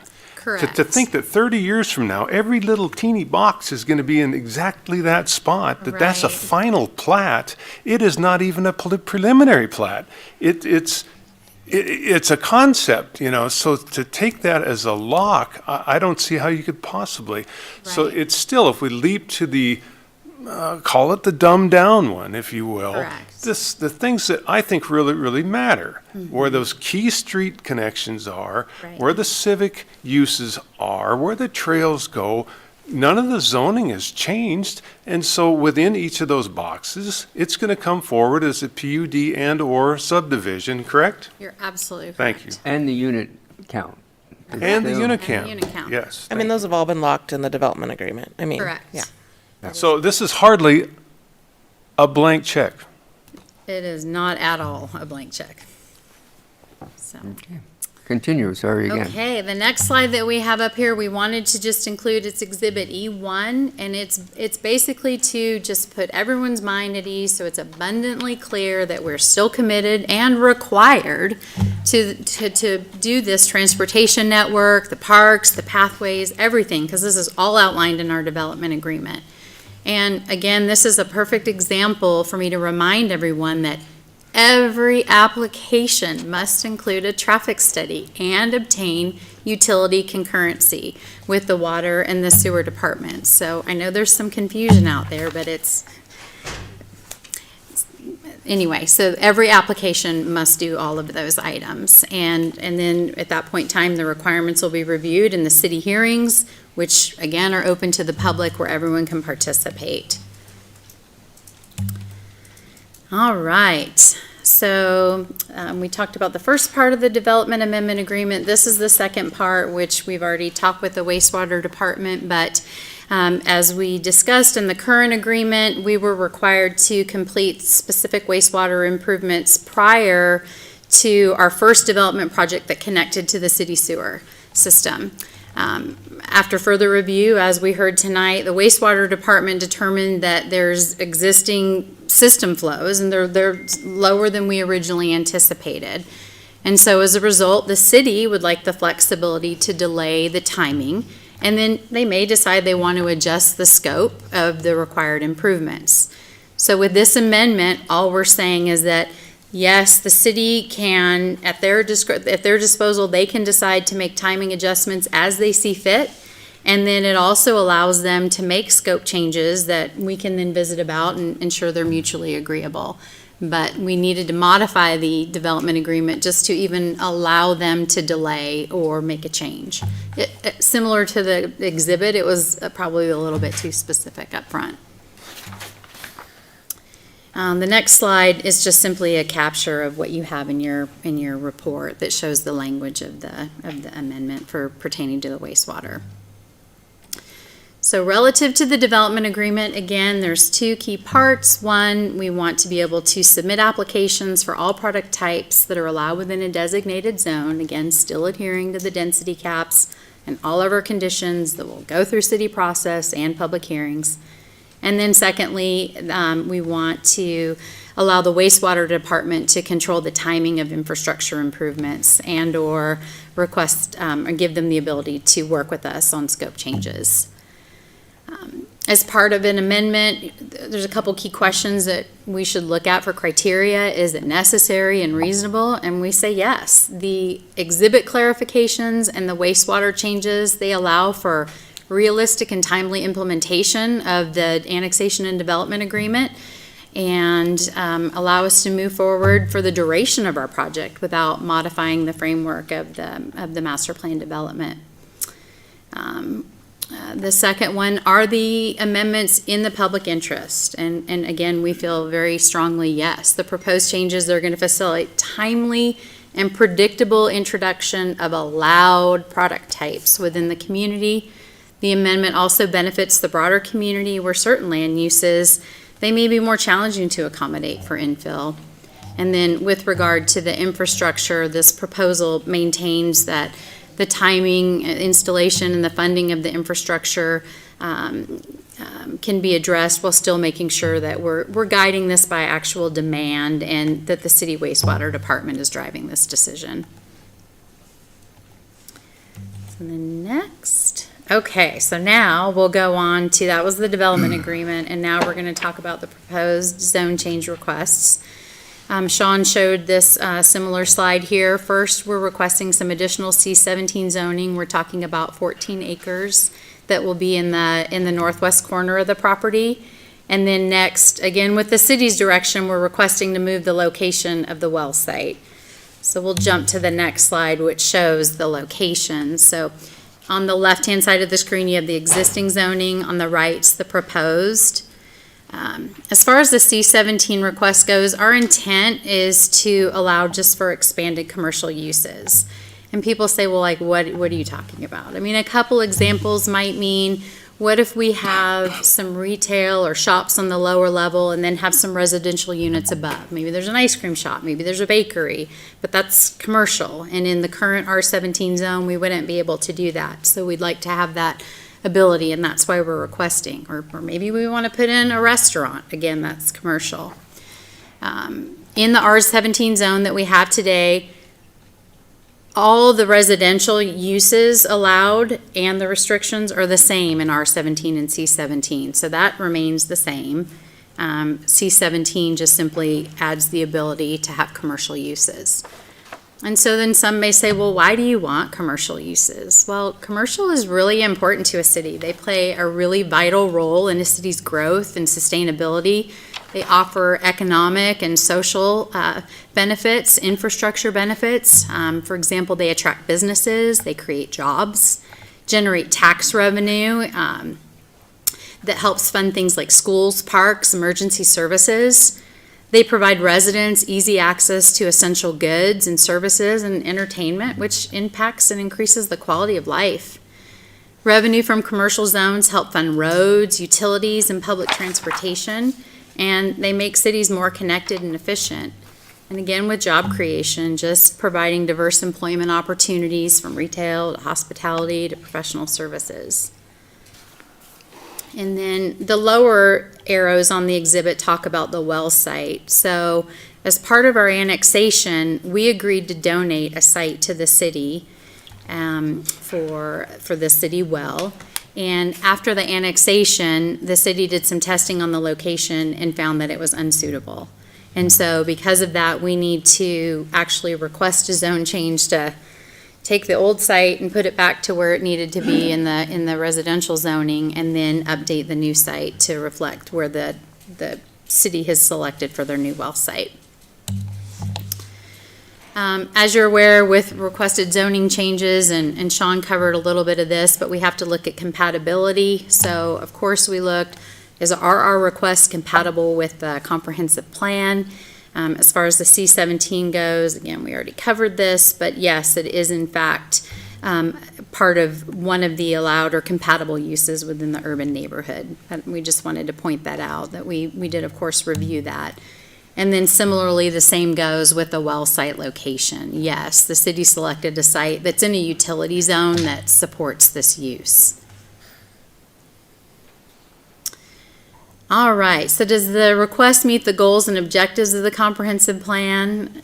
Again, yes, it does. It's explained in the application narrative, which you all have a copy of in front of you, and then Sean ran through all of the specifics on there that we are meeting the goals and objectives of the comprehensive plan. I did highlight, I'll just read a couple of these things here. These are the more summary items, but with the C17 zone, that's our first requested zone change. It's designated to support a mix of residential, civic, and service-oriented activities, fostering economic growth and business-friendly environment. This proposed district complements the planned northern area of Coeur, as well as the adjacent community, which includes schools, assisted living, and diverse housing options. The Coeur Master Plan promotes a wide range of land uses and housing types aligned with the city's middle housing initiative. I'm sure you're all very aware of that effort to integrate infill development in various parts of the city.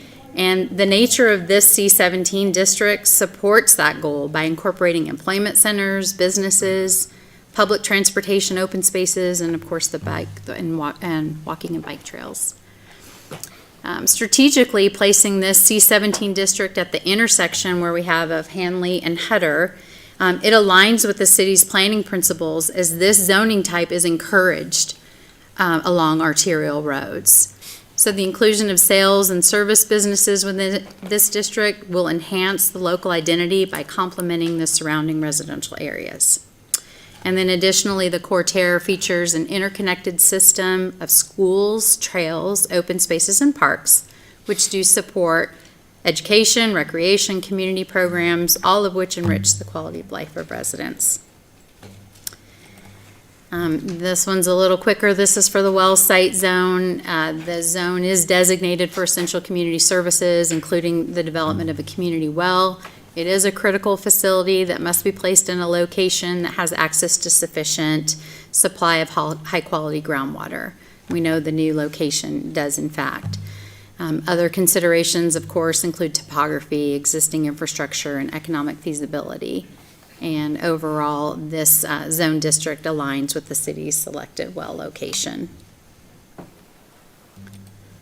I know we've covered a lot here today. As a recap, we have two requests. First, we're requesting a recommendation of approval for our development agreement amendment, which enables the submission of development applications for any product type permitted within the designated zone and allows flexibility for the wastewater department to support their timing and scope needs for future infrastructure improvements. And then the second would be a recommendation of approval for our requested zone changes, which replace 14 acres of R17 land with C17 land, allowing for mixed use and commercial buildings, and then also allows for a site relocation of the city's well due to the original unsuitability. Okay, questions? None at this time. Thank you. Okay, thank you. Appreciate it. Okay, I have a number of people, and the majority of them do not wish to testify, but I'll call your name, and if you change your mind, you can come up. Nancy Barr. Laura Lee Ruddick. No. Okay. Bill Robb. No. Rhonda Bowling. Tom, Lori Robb. Excuse me, Tom, we had a sorry. question over Bill Robb. The gentleman out there was asking for clarification on the name. What was that second one? Laura Lee Ruddick. Keep going. Bill Robb. That's the one he had questions. Not yet. Bill Robb. Get to you, Bill Robb.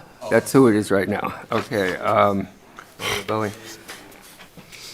Lori Robb. Roger Ruddick. No, thank you. No? Okay, no problem. Yeah, you've marked no here, so if you want to come up. Ronald McHugh? No, thank you. You're welcome, thank you. Joe, thank you, Joe. Oh, you coming up? Okay. The first one is that well site. Oh, hold on, sir. Just come up to the podium and I have to swear you in. Okay.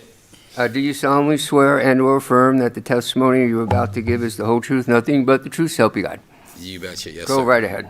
All right. Thanks, Joe. Is it Tom? That's it. I haven't seen you in a while. Well, I'm glad you're seeing me. Yeah. If you can- Address the mic. If you can Address the just, mic. yeah. Okay, I the can't well site, does that not only include a well, but it also includes a tower? That would have That to be supports the answered well. by, No. Because a lot of these wells, they're putting these Gen 5 repeaters on, and this thing is like 50 feet behind my house where they dug that test well, which is right off of Spears. okay. That would have to be either answered by staff or Sean, you can address that real quick? Appreciate it. That is actually a well site, not a tower, so it doesn't have the elevation that's So it's just a needed. well that they're gonna put in there, yeah, because I know they said that they hit some pretty good water there. And like I said, the rig was no more than 50 feet behind my property there, so that was my main concern, was the fact that they were gonna have a tower. And then a lot of these wells that they do have towers, they end up putting these Gen 5 repeaters on them. And so you're getting hammered. You gotta face the mic. Face the Sorry, mic. Joe. Whatever is being put out on those. Yeah. My next question is about the traffic. Okay, since they opened up Pole Line and all the way through, which turns to Hanley, the amount of traffic that comes down Atlas is incredible. Because everybody from Post Falls is taking the shortcut to work into Coeur d'Alene. I've talked to several people about that. It's, oh yeah, it's a great way to get into Coeur d'Alene, you know. And they're coming off of 41 or they're coming off of Post Falls, and they're shooting across. Well, the amount of traffic that is on Pole Line now, and that comes through Hanley, and then the amount of traffic that comes down Atlas, which hits Kathleen, and that just plugs up that light since they've opened up that road that goes all the way through. So I didn't hear any comments about the traffic that we're dealing with now, and if it's, you know, it's getting bad now, what's it going to be like here in a couple of years when they start developing all that? And the more people that are looking for shortcuts, the more people that find out about coming down Pole Line and taking that cut across to get all the way into Coeur d'Alene, whether they're going to Hayden or whatever direction they're going, that's going to increase. Okay. That would be an answer for the city engineer at some point in time. I believe he did mention there's going to be traffic studies there done as the development is developed. And unfortunately, people taking shortcuts that live in the outlying areas, just the nature of. Yeah, but but that's one of the problems that plugs up Atlas. Right, and that's something that I think down the road, the city of Post Falls as well as the city of Coeur d'Alene will probably have to take a look at down the road. Right. But But we're presently. dealing with it today already, Right. and the development hasn't even really started. Right, and right now, as Chris stated, he'll look at the traffic studies for this development, and it's just surrounding areas get developed, and however people get around is one thing, and I understand that. Yeah. But right now, we're just talking about what's happening with this development and what traffic studies they have to do. Yeah, I mean, I understand that, but it just seems like, you're putting the cart before the horse. I mean, these things should be brought up now. I mean, ever since they opened up that road, Hutter has just turned into a main thoroughfare. I mean, the traffic that I see going up, I mean, because I'm right up against the Armstrong's property, and I'm seeing such an increase of traffic, it's just pathetic. And then once they opened that up, I mean, it started out slow, and now the amount of traffic that either cuts across or comes down Atlas is just incredible. And it's like, let's say, what are they going to do with Atlas? Nobody's even talked about Atlas. And the amount of people that are going to take Nez Pierce or be cutting across, Indian Meadows or any of those areas down there, people are going to. They're always looking for it, whether they're coming out of that new development or they're finding, shortcuts to get through. The infrastructure in this town is really not set up for the development that's going on. Now, it's too bad that they didn't think about that ahead of the time. So, that's about all I gotta say. Okay, I appreciate it. Thank It's you. good seeing you, Tom. Same here, thank you. All right. Tom Barobi, almost got it. I was gonna, Yeah, pretty close. yeah. And I just have to swear you in. Do you solemnly swear and/or affirm that the testimony you're about to give is the whole truth, nothing but the truth, so help you God? I do. Go right ahead, Tom. I live off of Arrowhead Road, which is through this, and echoing his comments. So in some of your comments, which is very disheartening, to look at the traffic later on or down the road, that's not how you plan a city, right? So the latest, 2 years ago, the estimate was 16,000 car trips a day coming off this development. We need a plan. The bulk of it is going to be heading through our neighborhoods onto Atlas, and just like he said. So the bulk of the traffic, and correct me if I'm wrong, Chris, between 7 and 9 a.m. and 3 and 6 p.m., right? Yeah, Atlas is a 2-lane road, and you're going to have all this additional traffic. It won't handle it. Do you understand how much space 16,000 cars takes? And we talked about being safe, right? So if you assume an 18-foot length car and 1 car length per 10 miles an hour traffic, and you were able to travel at 35 miles an hour down Atlas, that's a line of cars 210 miles long. That's what you're looking at when you say those numbers. So it's not, I don't need a traffic study to understand, there's no way that'll fit. We need a plan. And to kick it down the road is not a plan. Thank you. Okay, thanks, Tom. Susan Knutson, and... Excuse me for a second. Oh. Hillary, this might come up again. Can you just summarize the city's efforts to tackle traffic? Give some history in terms of Hutter Road, the bypass, the challenges we've faced to get north, south, east, west, and just kind of lay the law. Give us a basic understanding of, one, what's been done in the past, what's currently being done, and where the public can get involved to help out if they really want to.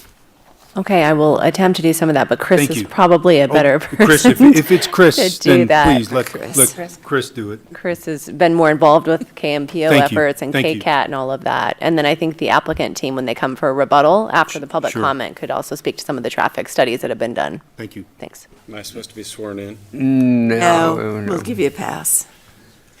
So as far as traffic, 2 things that I wrote down while these comments were coming up, just so that I could be prepared to speak on them. One is we do have a project for Atlas Road. We were awarded funding through the state for that. Design is supposed to begin, I believe, in 2027. There's no construction year set on that yet. It depends on when the state's money frees up, but the plan is to widen Atlas from Celtice to Hanley to 3 lanes. So it's not, I mean, it gets the left turns out of the way, which helps drastically in easing up traffic congestion. That will also include some shared use path and things like that. The other big thing that's going on right now is ITD is undergoing the preliminary environmental linkages study, the PEL study, and that was what used to be called the Hutter Bypass. But then they've broadened that study to look at the entire region, get public's opinion on where connections are needed, where they're seeing the most congestion, looking at all these different options out there. And Hutter Bypass is one of the options that's still out there, but there are others that they're looking at because Hutter would only address north-south traffic and not east-west traffic, so they're looking at some options on how to deal with east-west traffic as well. That should be wrapping up in the next, I don't know, a year or so, but. If I can stop yeah. you just there for a second, is there a way for the public to be involved in that PEL study, to provide comments on a training? I don't know where they are in the comment period right now, but there have been a few different public meetings on that. Thank you. And I actually think Gabe has a little bit more insight on that due to some property owner discussions he's had recently. Great.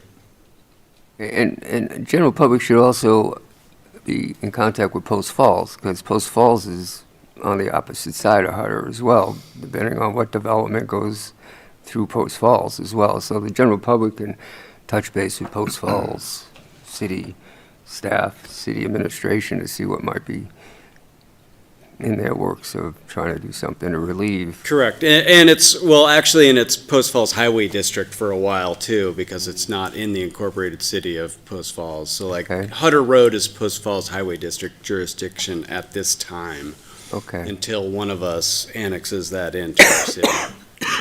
all right, thanks, Chris. Thanks, Chris, I appreciate it. Where was I? Susan Knutson, I think I mentioned, she does not want to speak. Robert Knutson did not wish to speak. And these are all opposed, by the way. Melissa Dodge did not indicate whether opposed or neutral, and she did not wish to speak.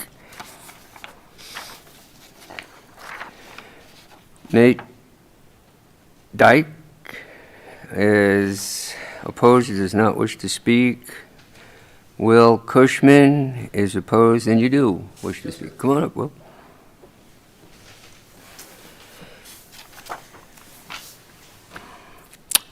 Just got to swear you in. Do you solemnly swear and/or affirm that the testimony you're about to give is the whole truth, nothing but the truth, so help you God? Yes. Go right ahead. Thank you. Since the completion of the pole line Hanley interchange, the east side of Hanley of Atlas towards the schools has started to deteriorate and fall apart.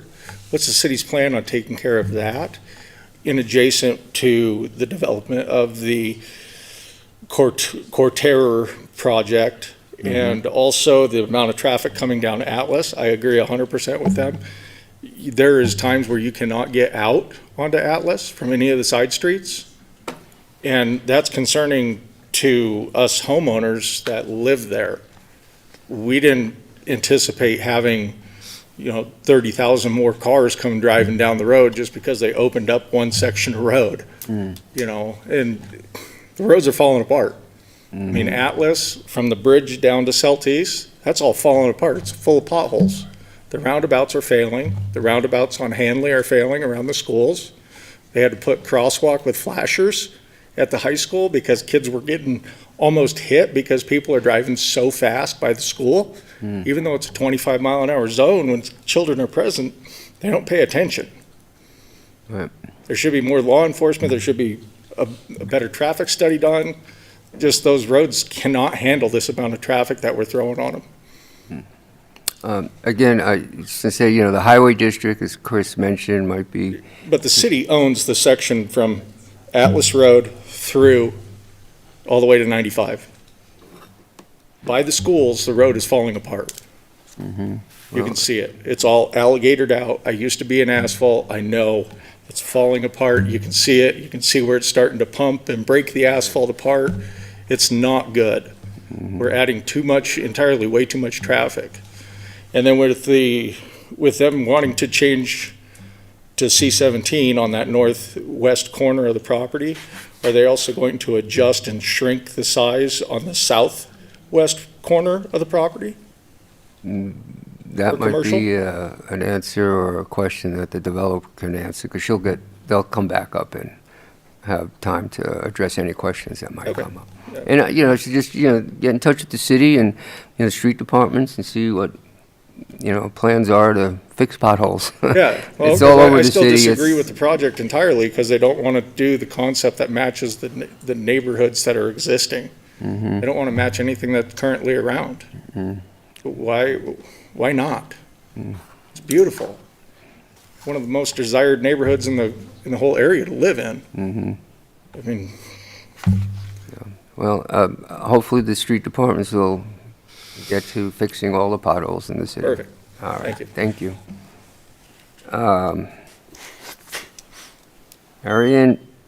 Arian Bowling did not wish to speak.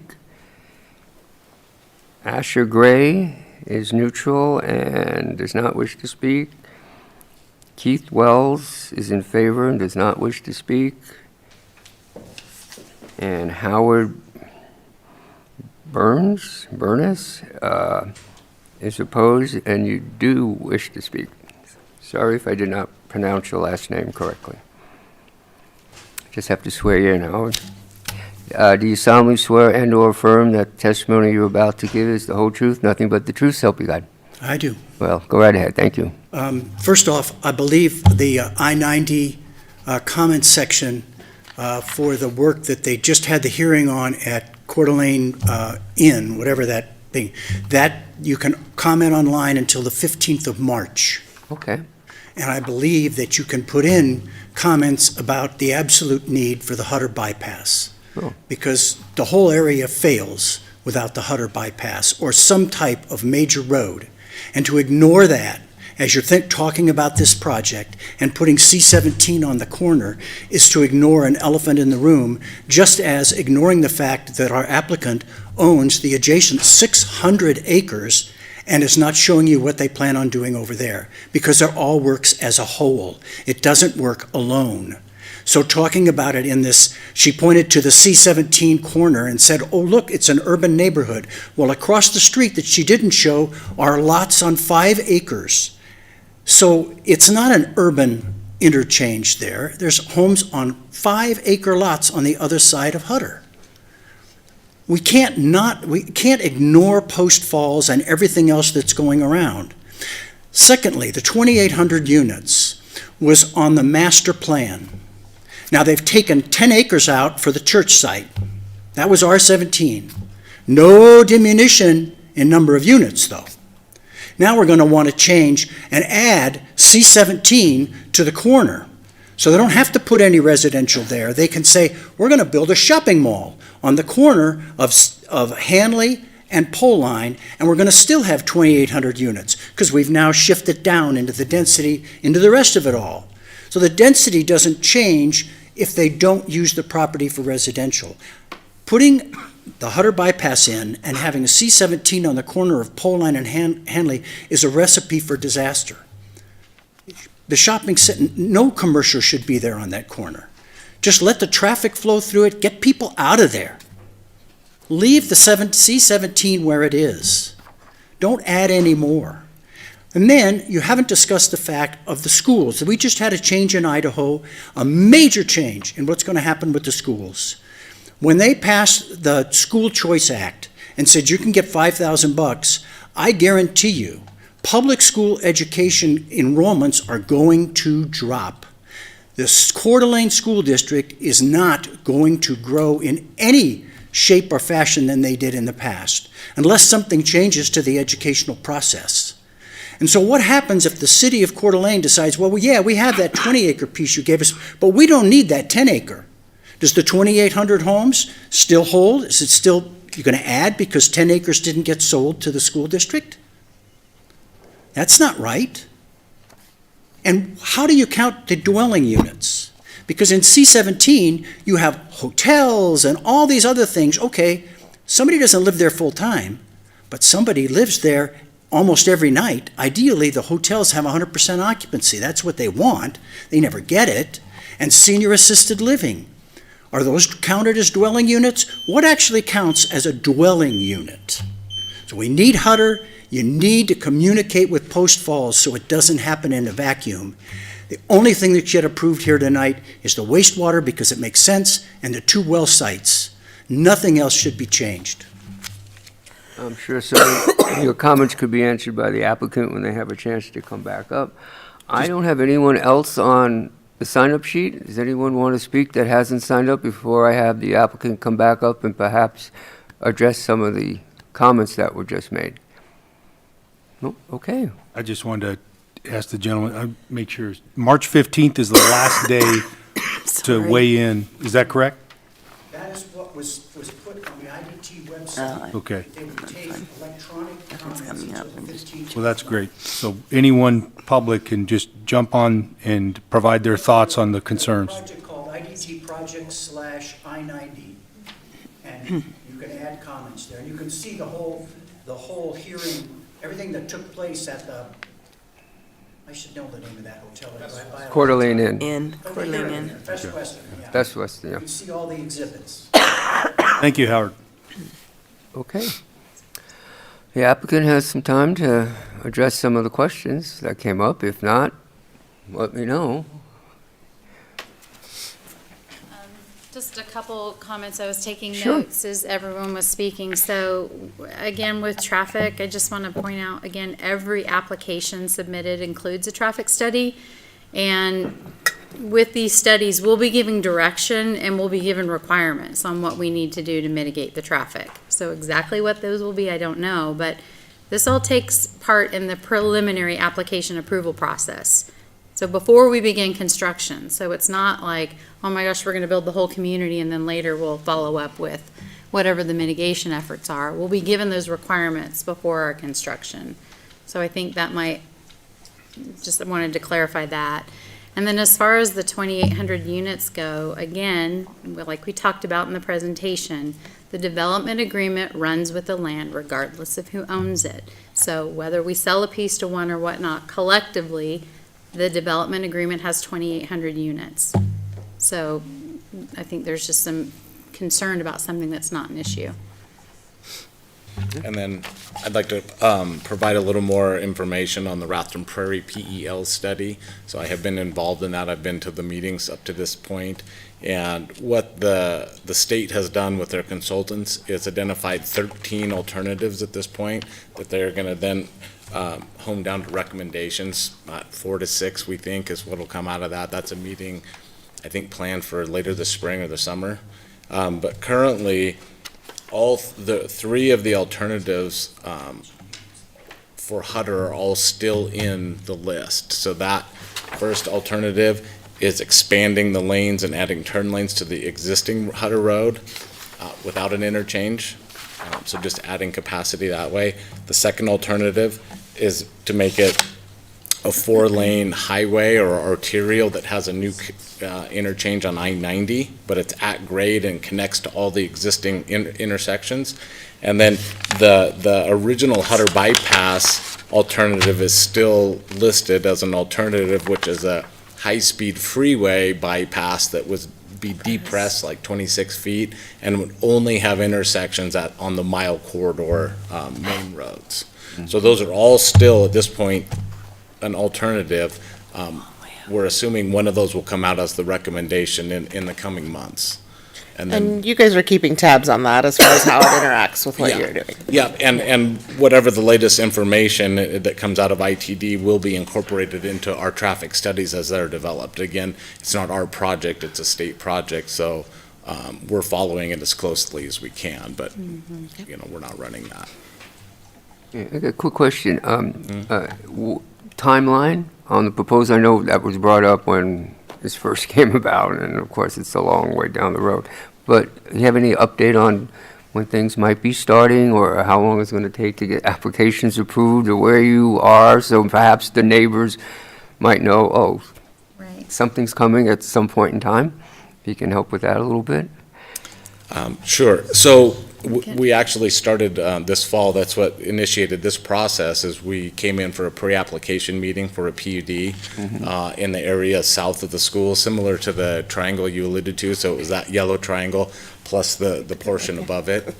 And that's where it was determined that the multifamily had shifted on the site within the R17 zone that was not considered generally consistent. So that's what we're here today to talk about, having the flexibility to adjust locations and uses within the existing zones so we can make applications. So that application is not complete or prepared.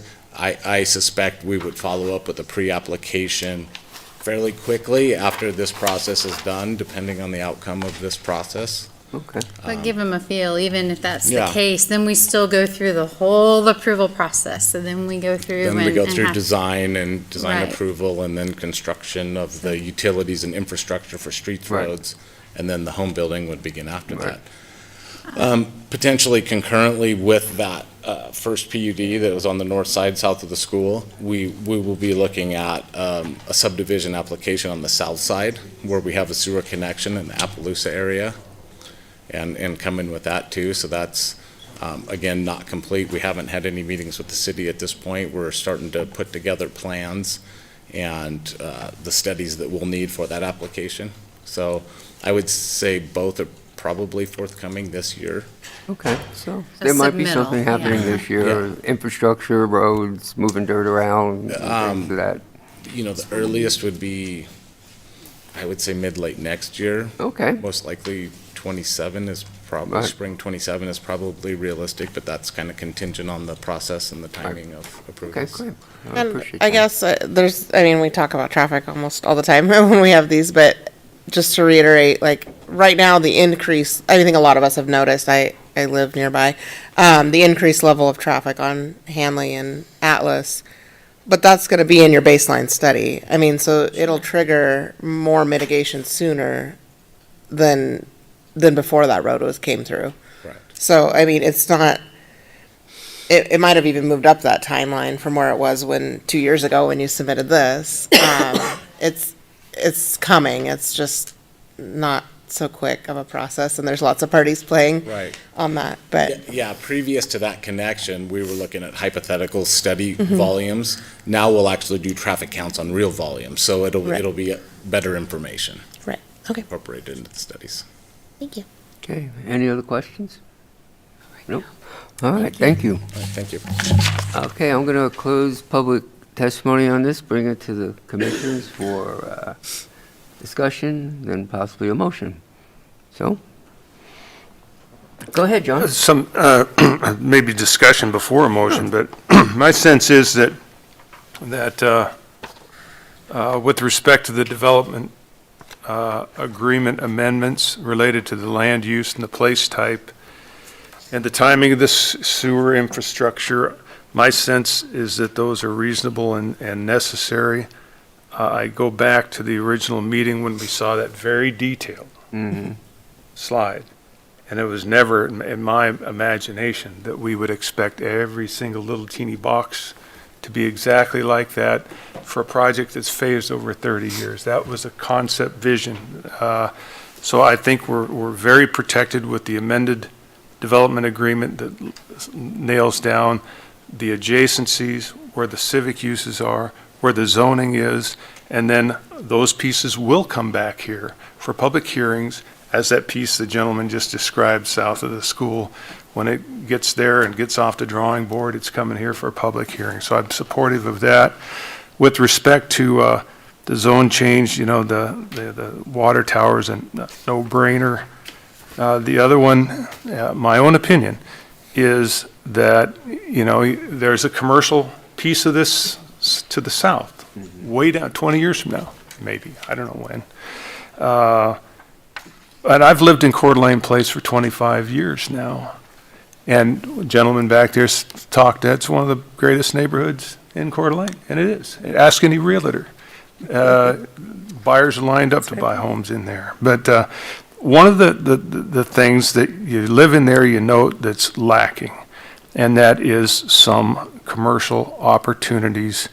They're almost non-existent. So every time you want a quart of milk or cold beer, you know, you're a drive down somewhere. And, you know, the little bit of commercial we had in there, you know, we had a little speck of C-17 south of the fire station on Atlas, and it became condos. And I cried. You know, I wanted a restaurant, you know, or something like that. So I think this is going to add to a better neighborhood, not just for future Coeur, but the people, what do they call that, Trails End or whatever that is to the north and whatnot. They're going to benefit from some of that too. So I'm supportive of the zone change and the development agreement change. Thanks, John. I have bronchitis, so that's why I'm not talking much. But I had to remember why we approved this in the first place. I didn't want Post Falls to have it. I wanted to make sure that our city would be able to put our stamp on it and make sure that the adjacencies were not harmed to the best of our ability. And I didn't want to lose control of a very large parcel that could be beneficial to our workforce. We lost all of our workforce housing basically at Atlas when I wasn't watching. We lost all our retail when I wasn't watching. I think we have better control over this one, and we can see how it develops. And yes, 30 years is a long time. Coeur d'Alene Place, we always look at it because it took a long time to get there, but I think everyone who lives there loves it.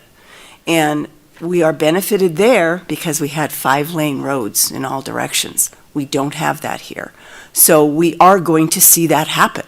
I cannot imagine that Hanley will not become a 4 or 5-lane wide traffic crossways. It's just going to happen. And so is Poline. But right now, that's what we've got. And I think that it will grow before and during while this develops. I agree, particularly with John, on I'm getting old. My mother could go out her door and go to the fish store, the meat store, the bread store, and get her dinner and get home on her feet, not in a car. You didn't want my 80-year-old mother driving. So I want to see people be able to stay in their home, go pick up something and walk to it or bicycle to it or walk the dog in their neighborhood.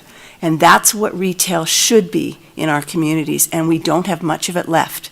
You can't live in your house and not have to get in your car to go get milk, get in your car to get eggs. So I really, really appreciate that we're showing some piece of retail. And I agree that that corner probably is a good place for it. Half of that, remember, is a church site. You're seeing a big red blob, but in reality, half of that is a church. So I tend to agree with John. I think we took control of this, and I want to keep it in our control, and we're proving that. Thanks. Thank you.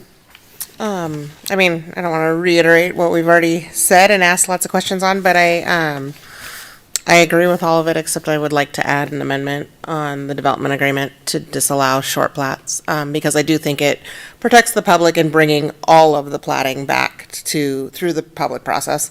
And I think it can be planned ahead, and I think it kind of keeps everybody accountable to what the public clearly wants. I mean, we've had a number of comments on that. I think that's a good point, Sarah, and I support that completely. And I think the applicant seems to as well. So I think it's a win. They're nodding their head that would be acceptable.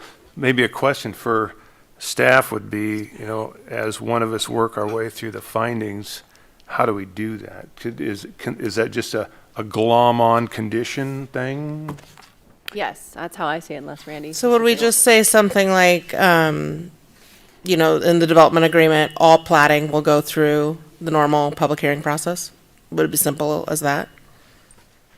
I think it's probably easier to say no short plats. Or just no short plats? Yes, Whichever way you want it, I guess. Plug it in. Yeah. And that would be under the development agreement. Yes, under the decision is where we normally have conditions. Yeah, So there's that's two. what we I would- put a note on there, so just say, no, short plats are prohibited. Right. Would be easy. Okay. And right now, we're going to be looking at the findings or a motion for the zone change first. Zone change first. Okay. Any other Yeah, just comments? Compliments to the staff for putting together this coordinated effort. I feel like there's a few opportunities to learn, whether you're up here or in the crowd, in terms of how the city works with big projects and small projects and where the public gets a chance to weigh in. In this case, hopefully the public understands they'll always have a chance to weigh in. Secondly, Howard mentioned the opportunity to address some of the traffic challenges. There's still a week, 5 days left for people to go online and voice their opinion in a way that might be able to move the needle. So, thank you. Okay, thanks.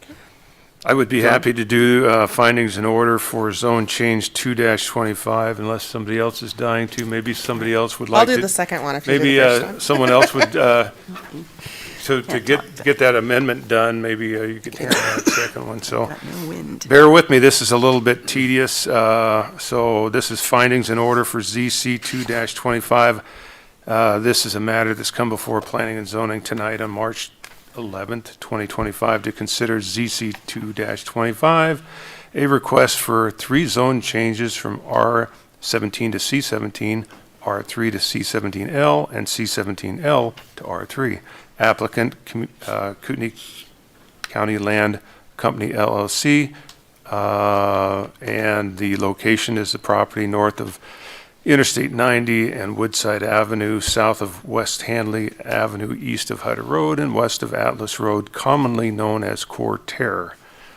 So the motion would make findings of facts that the Planning Commission finds that the following facts that are in this worksheet that I have, known as A1 through A14, have been established on a more probable than not basis as shown on the record before it and on the testimony presented at the public hearing. As for A1 through A8, those are findings of fact that are background facts pertaining to noticing and zoning and the nature of the site, etc. We would adopt a finding of fact A9 that talks to the comp plan land use maps that defines this as urban and compact neighborhood. A10 fact talks to the description of place types. And A11, we would adopt that fact that talks to the goals that were presented by Sean. All of those, I believe, are in our worksheet. I would propose we adopt those. And we add one more. That would be the education and learning, EL 4.1, that talks about collaborating with School District 271 on future locations for schools. And that's very much a part of this project, so I'd say we roll that one in there. A12 talks about, the utilities and the streets and engineering have all had a chance to ensure they're satisfied with the project. And the A13 talks about, the physical characteristics being, as we saw from Sean's presentation, a flat site with no significant constraints. And we adopt A14 that, the city engineer has indicated there would be some increases in traffic. Those will be addressed in future applications brought forward. So with that as conclusions of law, based on the foregoing findings of facts A1 through A14, that the Planning and Zoning Commission would make the following conclusions of law: that this proposal is in conformance with the comp plan policies. B2, the public facilities and utilities are available and adequate for the proposed use. B3, that the physical characteristics of the site make it suitable for the request. And B4, conclusion that the proposal would not adversely affect the surrounding neighborhood character and or with regard to traffic, neighborhood character, or existing land uses. So with that as a decision, the Planning and Zoning Commission, pursuant to the foregoing findings of fact and conclusions of law, has determined that the requested zone change does comply with the required evaluation criteria, and we would recommend to the City Council to adopt the zone changes for the 3 areas within the core terror development as described. That's the motion. I'll second. I have a first by Commissioner Ingalls. I have a second by Commissioner Fleming. Any further discussion? Okay, we can have roll call. Coppice. Aye. Ingalls. Aye. Messina. Aye. McCracken. Aye. Fleming. Aye. Okay, sorry about that. That's okay. Motion passes. Wow. That was not.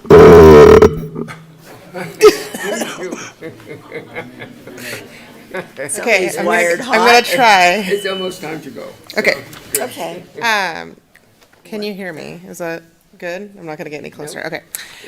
This matter coming before the Planning Commission on March 11th, 2025, to consider the amendments to the core terror development for place, type, and flexibility, and to adjust sewer infrastructure timing.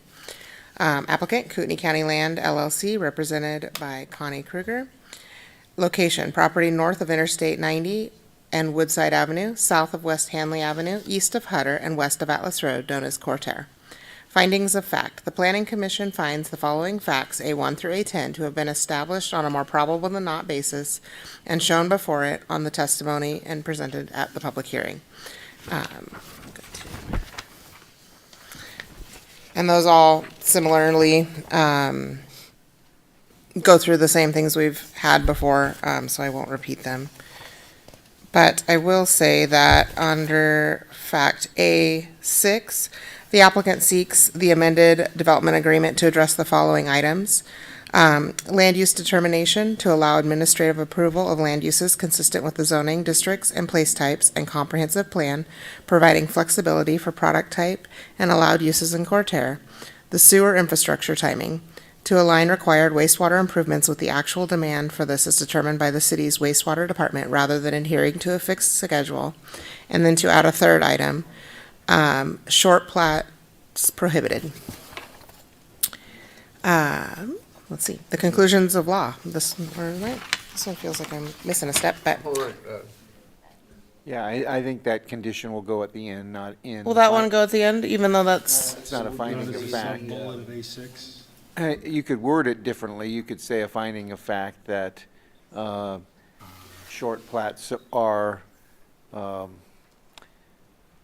don't know, not. well, these are the amendments appropriate- to not the development appropriate for agreement. this Area.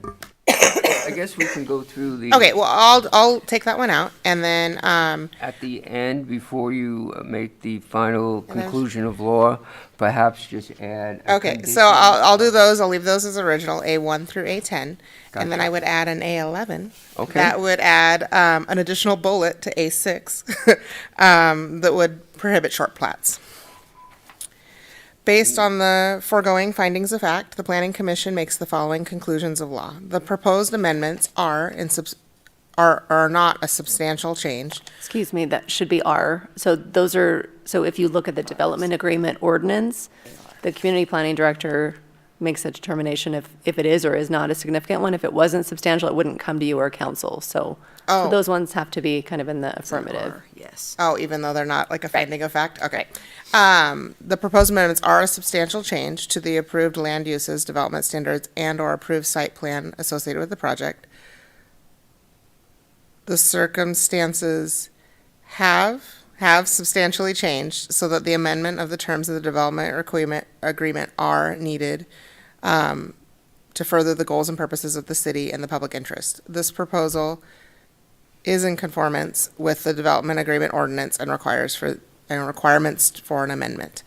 The Planning and Zoning Commission, pursuant to foregoing findings of facts and conclusions of law, have determined that the request for amendments to the development agreement does comply with the required criteria and recommends to the City Council that they adopt the amendments to the development agreement, providing greater flexibility for allowed use types in the project, adjust the sewer infrastructure timing, and prohibit short plats. Does that sound good? We good with that, Randy? Adding. Yes, the we have that. Decision point. Okay. I'll second. Okay, I have a first by McCracken, I have a second by That's all I'm good for tonight. Fleming. If we have any further discussion, if not, we can have roll call. Oh, me? Yes. I said Ingalls. Oh, Ingalls. Aye. He's dropping his keys, sorry. I dropped my keys. He's trying to get out of here. No. Okay. Coppice, Aye. Messina, Yes. Fleming, Yes. McCracken. Yes. Okay. Motion passes. Best of luck. No further discussion. I call for a motion to adjourn. I have first by Copus to adjourn. I need a second. I have a second by Fleming. All in favor? Aye. All not in favor? We are adjourned. I'm going Thank to you. cough my way out the door. I couldn't. Am I I had gonna- no.